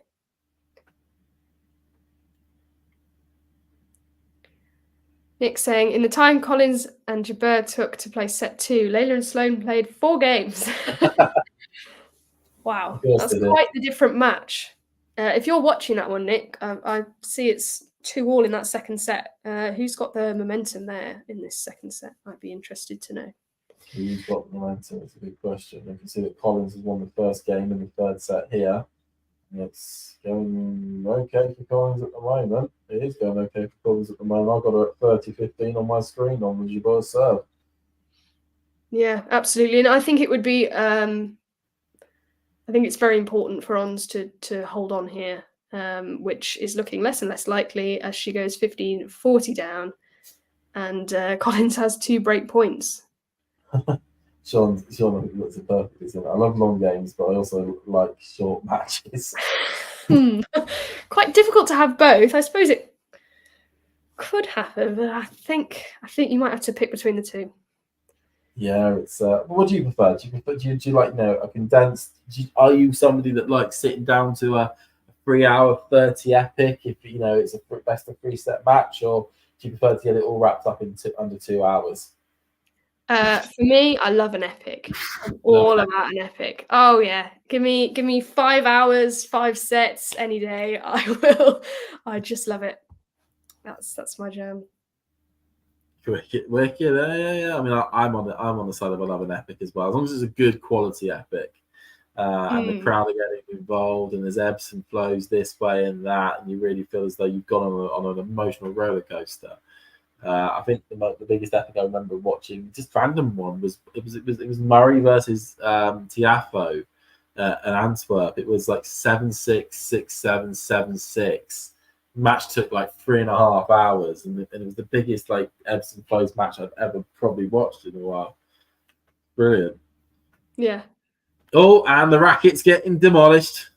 Yeah, that was quite an angry racket smash, actually. Oh, be careful when she's throwing the racket. That hits an official. She's out. Actually, that perfectly landed right next to the thing. Oh, yeah, that was a perfect racket throw for an angry racket throw. Oh, no. You've done very well. No, that wasn't the racket. That was just the one that was all on the side. I thought she perfectly threw it, so it landed next to the chair. Ah, I wouldn't have put it past her. But that reaction to losing that game, so Danielle Collins now break up 2-love in the third set, and that reaction to losing that game shows you that she maybe puts the same importance on starting this set well that we did. Collins now, under my predictions, would have her winning the match now. But to see if what I say is actually going to be true. So whoever gets the first break will win the contest. And she's currently 15 love up on my serve. Ons is looking pissed.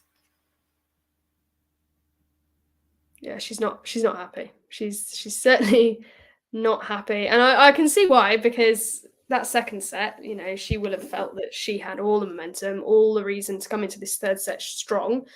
But I think we all knew that Danielle Collins was going to have something to say about that. Yeah, she just tried to do a forehand down the line winner. Unfortunately, didn't clip in enough.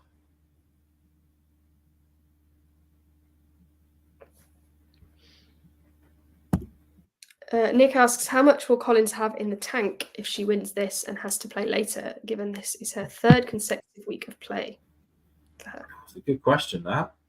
Very good question. As we come to expect. It depends on how quickly this if she's able to steamroll through this set, she potentially should have enough. But I'm not seeing any signs of fatigue from Collins. I mean, she's not got any strapping on any parts of her body which show parts breaking down. But I'd say she should be okay.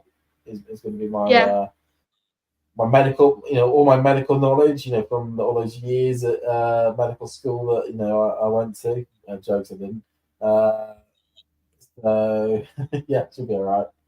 Yeah. No, I agree. There's no signs of anything physical at the moment, and particularly because she'll be playing the winner of the Fernandez-Stevens match, which is also going on now. They're going to have similar recovery times as long as they finish at a similar time. All she needs to do is eat herself a cold Jersey Mike sub, and she'll be absolutely champion.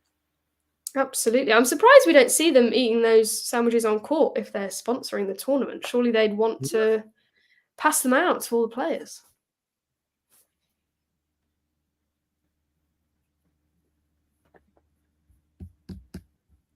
Well, I can tell you that Casper Ruud's steamrolling it in Esterel. He's already 4 love up. Crikey.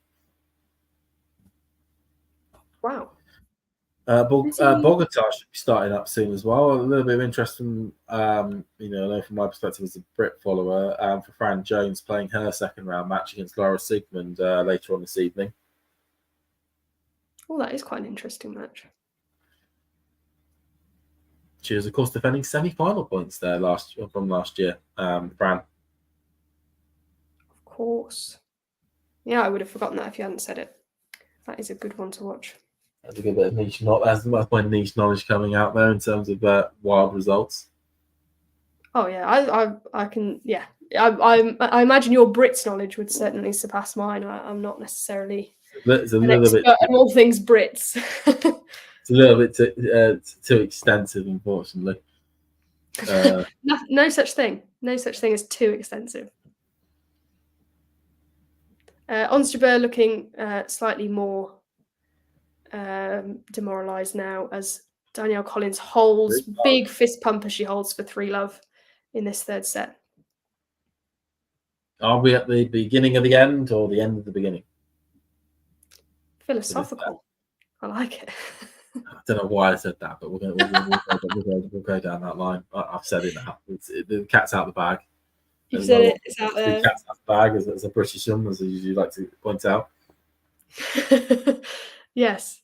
We can't seem to get away from the British-isms today. We're a nation of metaphors. We are, yeah, and quite rubbish ones, if I may say so. But we stick with them. I do, anyway.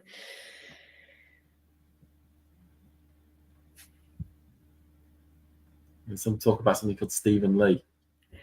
Yes, I've got a friend called Stephen Lee, but I don't think this is that Stephen Lee.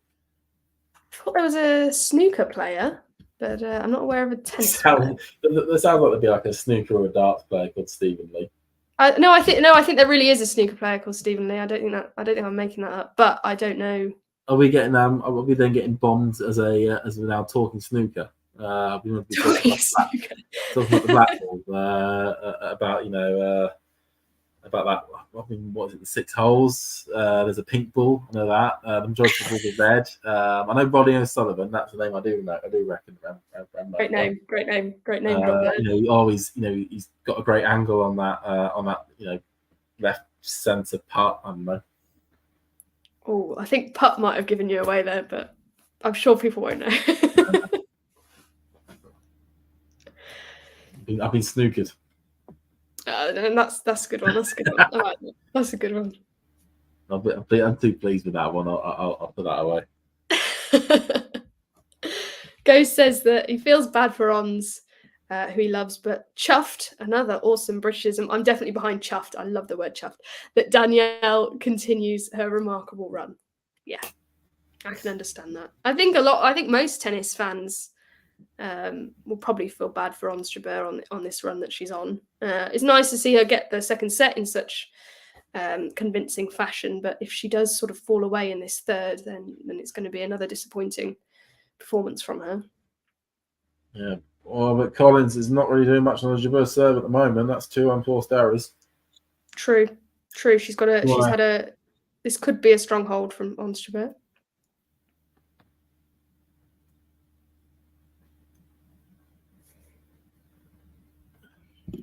I love this from Ghost. Ted Lasso had the best comment on snooker. Sounds like a delicious cookie.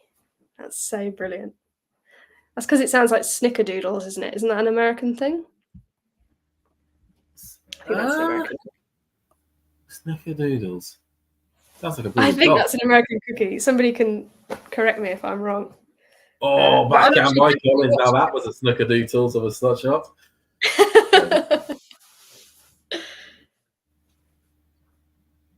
Say something I have been getting into recently is actually the darts. Funny enough, as we're talking about sort of sports that get played in pubs. So many people have. It's on the rise.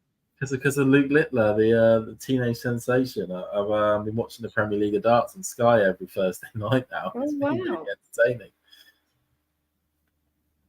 And all the main players' names: Mighty Mike, Cool Hands, Snake Bite, the great walk-on music.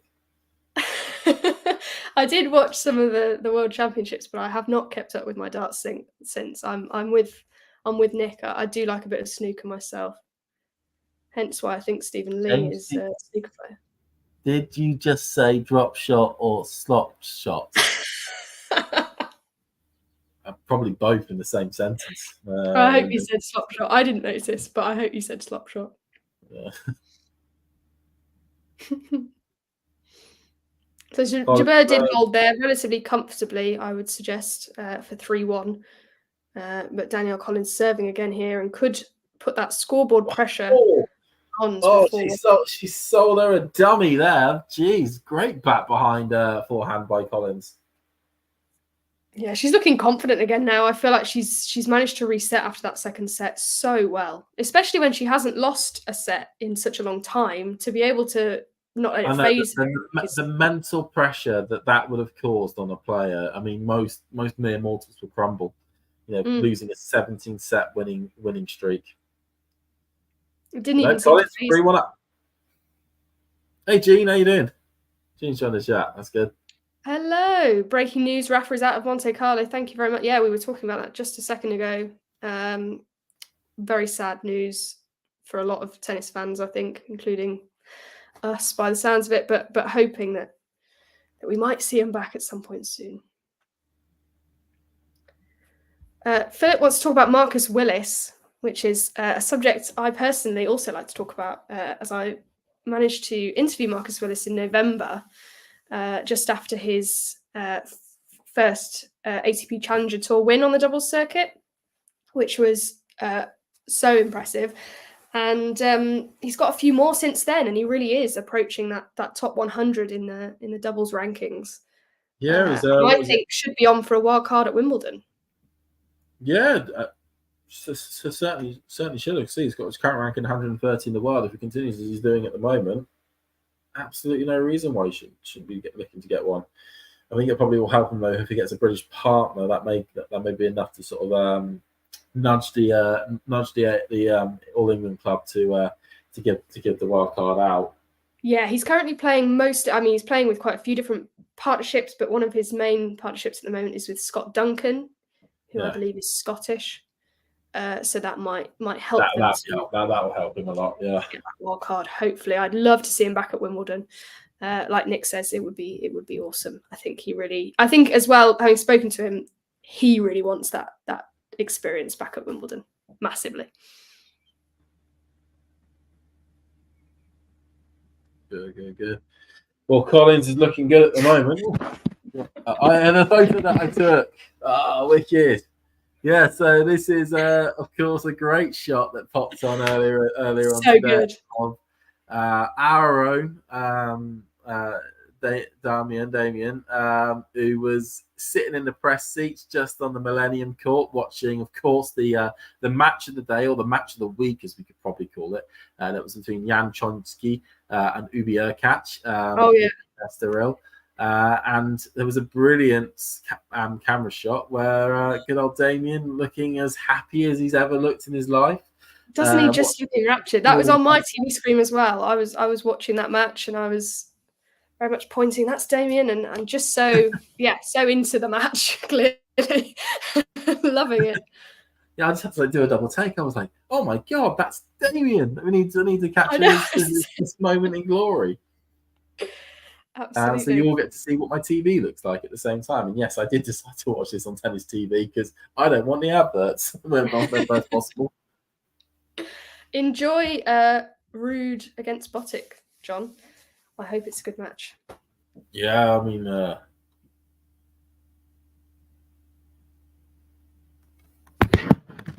good old Damien. Absolutely. And also those two, if you haven't had a chance already, for people in the chat, do watch their sort of daily vlogs that they're doing from Estoril. They're really put together. You know, was it Tuesday night where they had no tennis, so they just decided to drink beers and walk along the seafront. That was a good one. That was my favourite. That was a cracker. Or the one in which they got rained on halfway through the actual recording of the thing. That was also a good one. That was the first day. Just give yourself the best chance to go watch them back if you haven't already, and also the interviews they're having at the moment. Yeah. Just to quickly go back to Marcus Willis, because I'm fascinated. Philip Marsh says that Marcus is a member at his club and is either partnering with Dan Evans or Dustin Brown last time he saw him at Wimbledon. Oh, Dustin. I like the idea of Dustin Brown. Incredibly interesting. Thank you very much for sharing that, Philip. Yeah. Unfortunately, Dan Evans lost earlier on today against Roberto Caballes Baena. But you could probably expect it, given the fact that he's Caballes Baena is what you would call what I call him a clay court merchant or mercenary.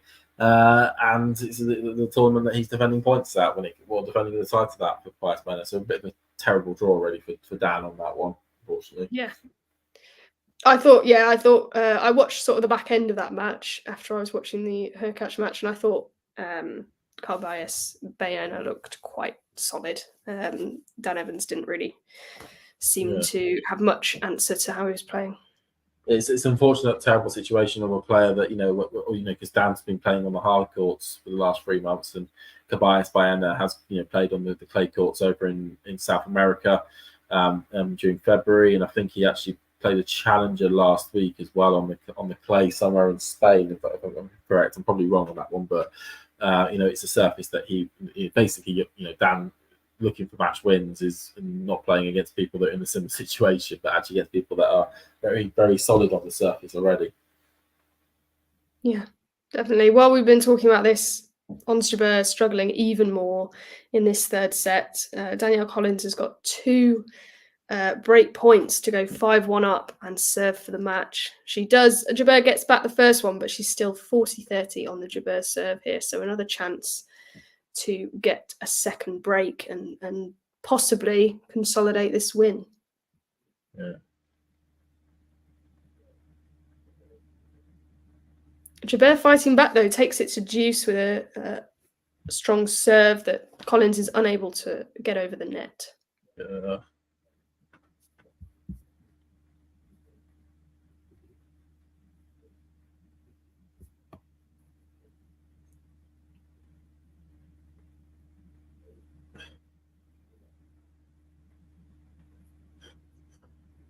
I've seen a Canadian on Twitter who's a Layla fan, not really liking the number of breakpoint chances that Layla's missing at the moment. Really? Yeah. At the moment, yeah, I've seen a lot of juice online. At the moment, Stevens is going to be coming out to serve for the match. 5-4. 5-4, yeah. 4. big times. Jabeur here has saved those break points. She now has a chance to get a game point and make it 4-2. And I think she's done so. Danielle Collins isn't so sure that was going to be an ace, but Danielle Collins has got the umpire out of their chair to check it, and the challenge does not go Ons' way. So we are back on game point for Ons here. Oh. Yeah, we're trying to make we've got advantage at this point.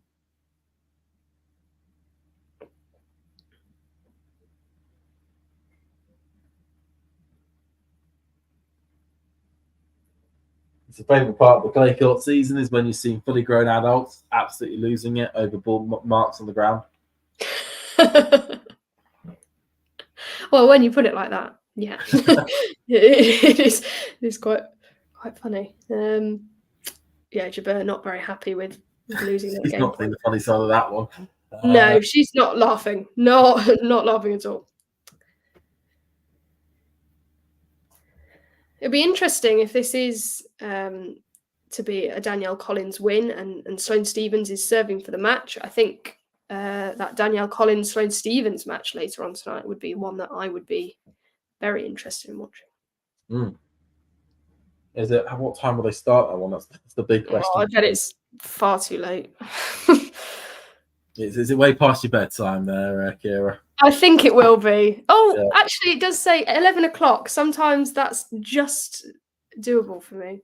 Well, this match gets wrapped up by 6 o'clock. Sorry, not to push that forward. What was that, James? You were too far from your mic when you leaned back. I just say that. Oh shoot! I'm sorry about that, Nick.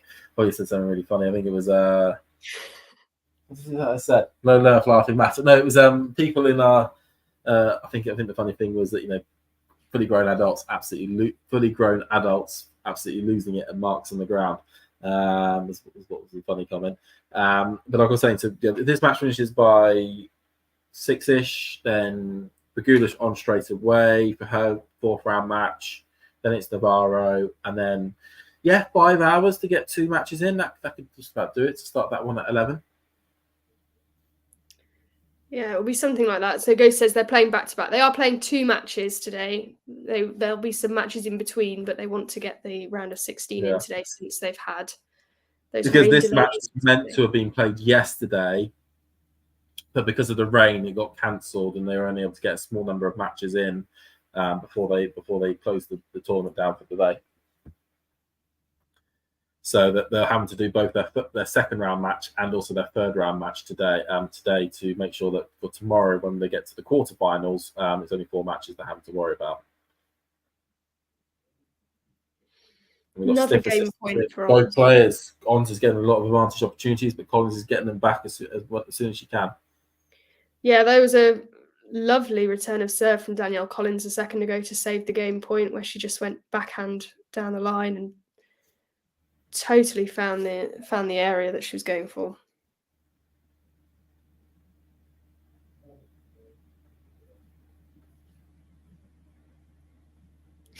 Like a Harry Potter joke to you there. We've talked about it. I'm very much a Ravenclaw. Don't bring this Hufflepuff stuff around here. So Ghostie's put you as a Hufflepuff. No, I think Ghosty did guess me as a Ravenclaw quite a while ago, but only on like my 1st or 2nd stream. It was quite quick. Go on, Ghosty. What house do you have me in? I'm curious.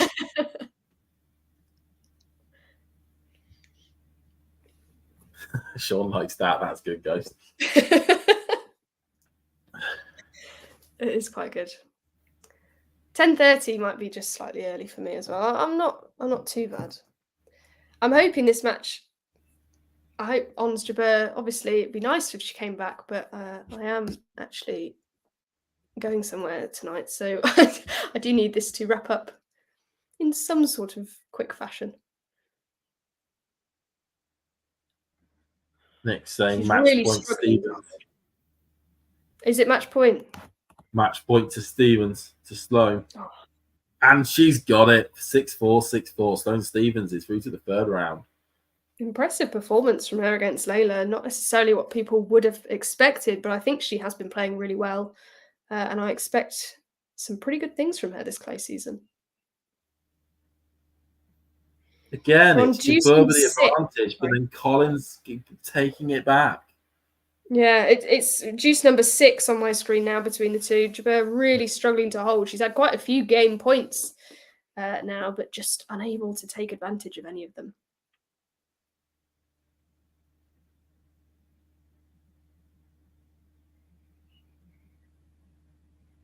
Oh, and again, I kind of feel like saying, right, one of you lot decide if you're going to win this game and decide it quickly. Oh, sorry, I think we lost you there for a second, James. I was saying that it's one of those times in which you will feel like saying, right, you two, who's winning this match? Decide it now. Or say, who's winning this game? Decide it now. And Jabeur says it's going to be nice.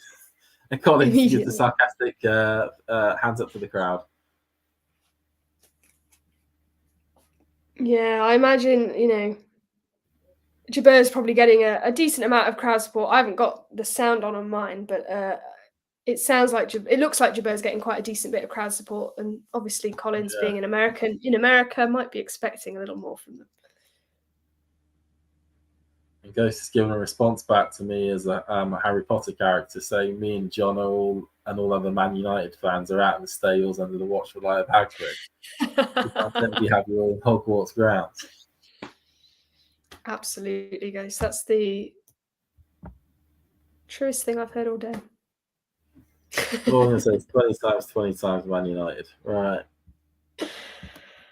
Right, so Nick says, got to say, of these two matches, the one that went to a third set wasn't the one I was expecting. Totally agree with you, Nick. I would have thought that the Sloane Stephens match against Layla could be quite close. Obviously, that's looks relatively straightforward. I know they had quite a few juices, but this one has been quite back and forth momentum-wise.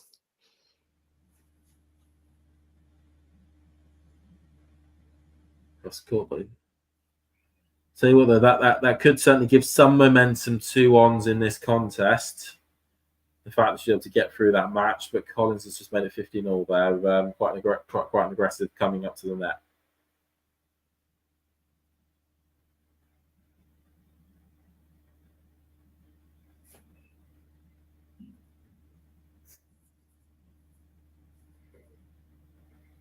Yeah, Danielle, you won't have seen it quite yet, but you will in a second. Danielle getting quite frustrated now at 15-30 on her serve. More frustrated than I've seen her in probably quite a few weeks. Oh yeah, she should have got that over. And she definitely knows it. Nick says, wasn't a straightforward 6-4, 6-4. Yeah, no, that makes sense. Never mind, not straightforward. But still, the third set. Never really straightforward, is it? I suppose not. I don't know, sometimes it's quite straightforward. But not in this case, by the sounds of it.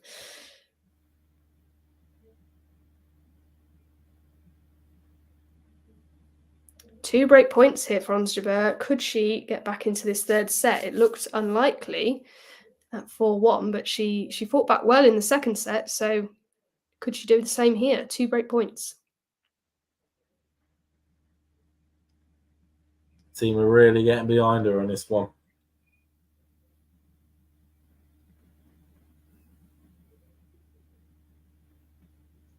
They've already got their hoods up. They're that cold.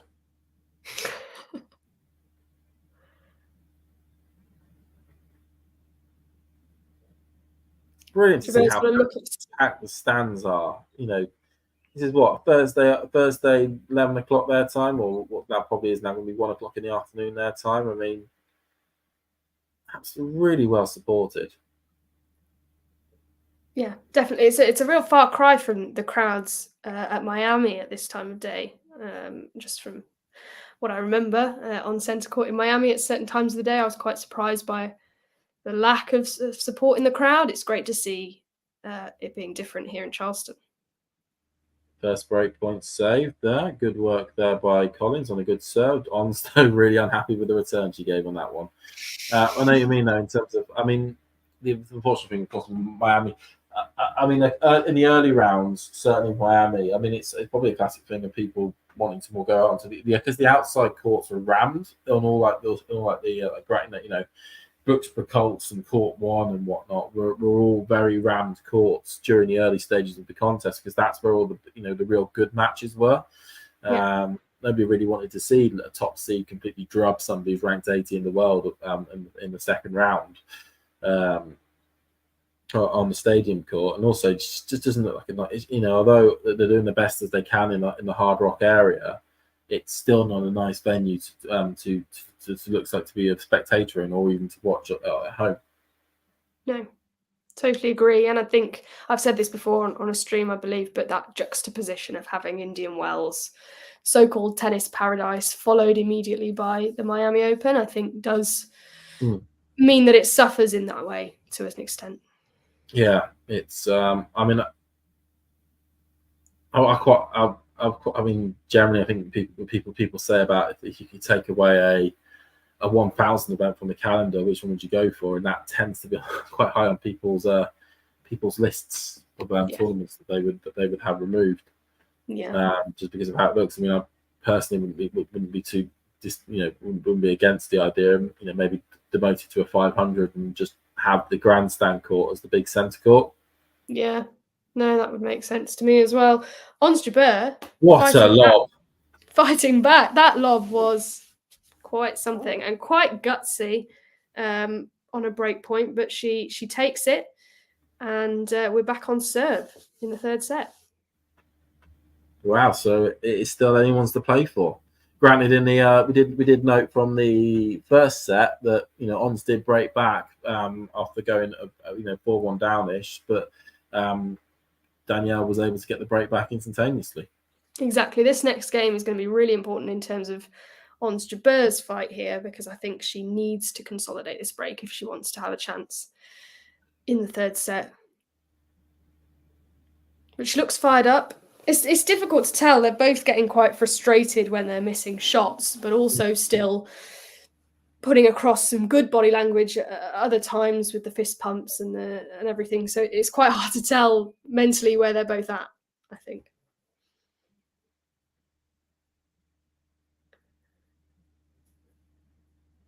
Oh, Nerlin's in the chat. Hi, Nerlin.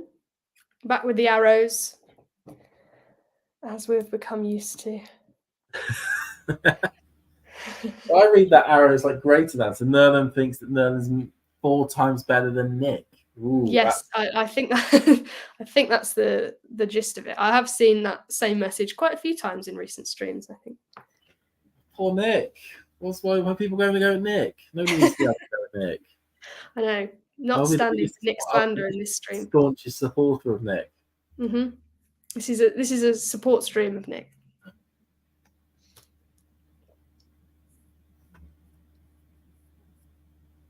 Already, Colin's first return here on the Jabeur serve, too much for Ons, and she gets love 15.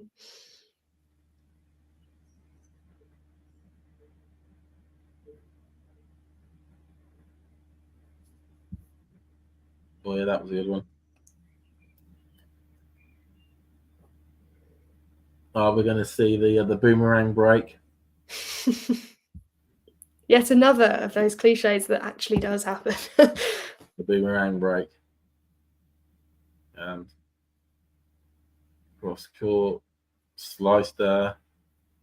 Oh, Collins is looking strong here. She is, and you'd expect it from her. She's going to come out really well on the return because her return game is so good.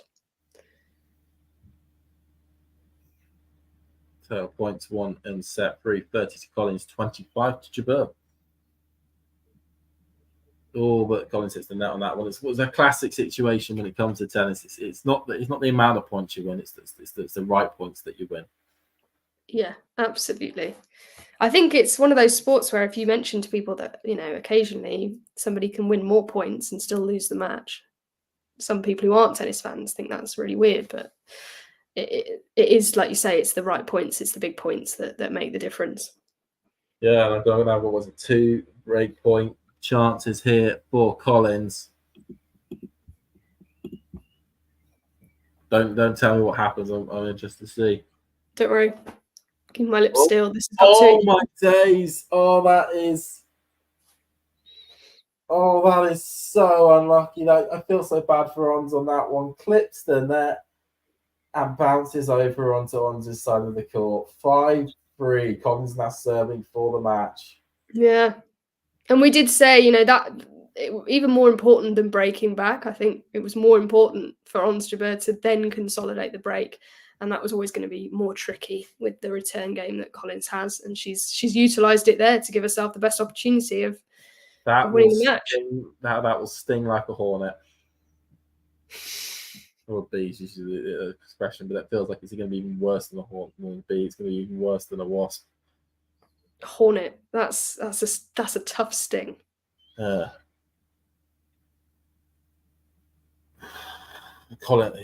work, Collins here at the moment, though, just keeping her head in the game.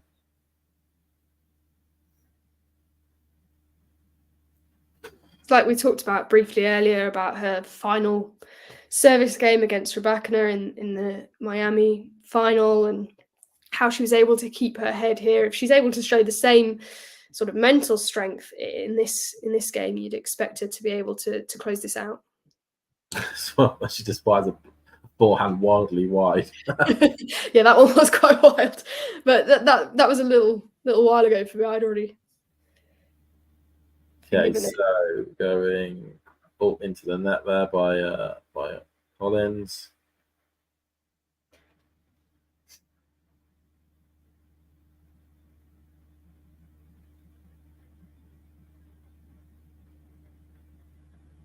Flips the net there. That point does not want to be played. Yeah, 30-15 on Danielle Collins' serve here. She is serving for the match.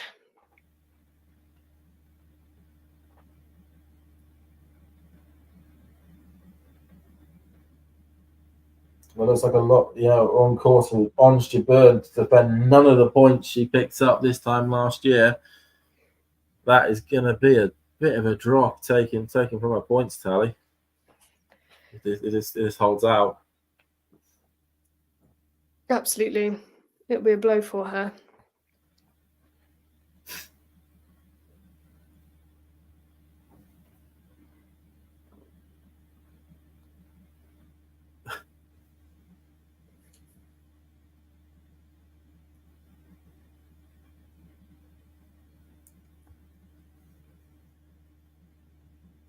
And she does have match point here, which I'm not going to talk through because I don't want to spoil it for James, who is slightly behind me, but it is match point to Danielle Collins.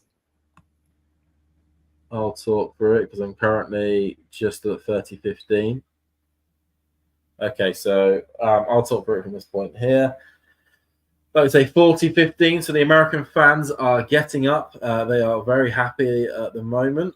Collins here with 2 match points to take herself through to the 3rd round and to play the fellow American Sloane Stephens here on the centre court at Charleston. So she's just getting herself ready into position. She's got the balls ready to go.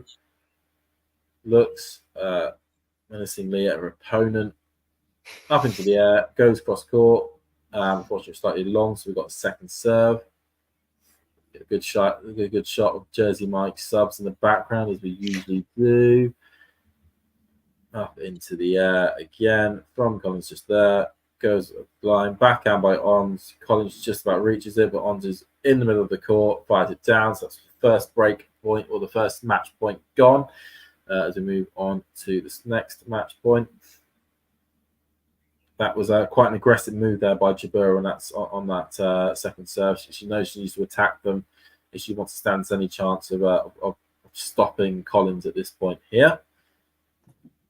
Collins just there getting herself ready to go. Bounce, bounce, bounce. Collins ball into the air, goes across the court, that hits the net, so it's going to be a second serve. So it's going to be a retake of the first serve. As that ball's in. Okay, so balls into the air, goes up the line. Jabeur just about gets to it. Collins into the net, backhands it away, and takes the match. Ons Jabeur, the second seed, has been knocked out by the Miami champion from last week, Danielle Collins, who is also the home hopeful or the home favourite in what how would you describe that match there, Kira? Yeah, I mean, I think Danielle Collins, obviously, I think Ons did raise her level in that second set, but I also think we saw a dip in Danielle Collins' level, especially on her own service games. She didn't look, as imposing as she has done for the last 17 sets of tennis she's played, which is why she lost that second one. But I think overall she can be really pleased with her performance today. She came out in that third set, completely reset. That second set seemed to be completely behind her. She wasn't dwelling on it. She came out in the third set ready, took the early break and ran with it. And yeah, Jabeur did get the break back, but boomerang break, as you predicted, always works every time. And I think she'll be pleased with her level in this match, Danielle Collins against Jabeur, who, yes, isn't at her best at the moment, but is always a tough opponent for anyone. Very, very much true there. I mean, it was. I think both ladies could probably say this wasn't their best performances for a while, but as you say, it's about winning those key points at those key times, and that's what Collins was able to do, and also show that mental stability. As you said, that boomerang. I think those two boomerang breaks in the first set and also in the third set were quite crucial there to show and also that mentality that Collins has been able to bring across from Miami has enabled her to be able to input that into her own game there. And to get those two boomerang breaks, get those sets knocked off and won, and now she prepares for a battle with a compatriot Sloane Stephens for a place in the quarterfinals. Yeah, before we sort of look ahead to that round of 16 match, just quickly a note on Ons, obviously losing quite a lot so far this year. Nick says this is to be the most positive Ons loss for a while. Would you agree with that? Yeah, that sounds about right. I think that seems like the most best performance that I've seen from Ons for a while. I think the change in surface helps that. It's certainly onto her favourite surface, and any loss is going to sting, but she'll be happy with the level of performance. She can now move on to, I believe she's down for Stuttgart. I believe is the next tournament that she'll be playing, unless she's down for anything to do with Billie Jean King Cup. I don't know if Tunisia are in any competition this next week.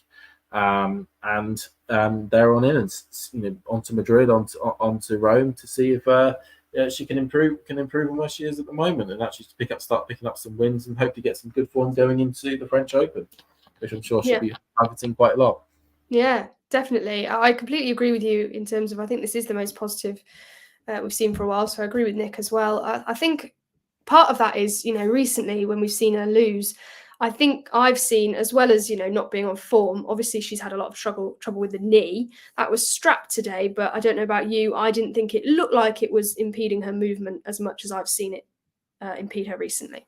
That certainly looked more precautionary than anything else in terms of that strapping. I think movement-wise with the knee, that looks like it's pretty much there or thereabouts, which is a good place to be with parts of your body. We know with tennis players are never really 100% fit all the time. It's the nature of the sport that they're always going to be having some niggle or some issue at some part of their body, and it's how you play through that. And it was unfortunate that she came up against somebody who has already got a match under her belt on the surface, who has come off the back of winning the biggest title of her career, on cloud 9 at the moment, or even cloud 99 at this stage.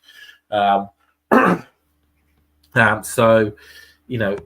she was playing, I don't know, Gracheva or somebody else that was in the drawer that actually would have worked out better. She probably would have won this match, but this is what happens. She will take an unfortunate hit in the rankings, as she won't be defending any of her Charleston points. But she's still top 10, so she'll still get some good draws, at least at the early stages, for some of the bigger tournaments coming up. Yeah, it will be. It's a hit to her rankings, but it's not as big as it could be, like you say. So hopefully something to build on for Ons. Before we sort of wrap up, just quickly looking ahead to that round of 16 match later, which will be Danielle Collins against Sloane Stephens. How do you see that one going? I would say Collins should win it. Or I would certainly have Collins going in as the favourite. Sloane's playing well, which is really good to see. I mean, beating Leylah Fernandez certainly this year is no mean feat. It also is no easy feat. It actually is a bit of a mean feat to be able to do. But you'd expect that with the game that Collins has, that she will be able to get herself through that match without any major issues. Maybe 2 tight sets, I would suspect, on the Collins side. What would you say? Yeah, I'm with you. I would back Danielle Collins to win that match later. Obviously, her match was slightly longer than Sloane Stephens, but as Nick has told us, the 6-4, 6-4 was not straightforward in the Sloane Stephens match. She did have to fight for that. So I think they'll both be at a similar level of recovery later. And I think I would back Danielle in the current form that she's in, and also partially on just the confidence that she can take from all the wins recently. I think she should feel pretty confident going into that match against Sloane Stephens, but I hope it's quite a close, good one, if anything. Right, we're gonna wrap this up here then. And Yes. who was I missed on the chat who is going to be covering the next one from Charleston, but there is certainly more coverage from Charleston taking place this night time, or this day. Yes. So I believe John said earlier, and he'll correct me later if I'm wrong, but I think John said earlier that him and Damien will be trying to do a live show later from Estoril. So look out for that. He didn't say what time, but hopefully just before we see ultimate dynamic duo Nick and Jerome talking us through the Townsend match, and she is playing Azarenka. I think so. Is that right? Shame Nick's name's not Robson, otherwise there's a 90s reference in there somewhere.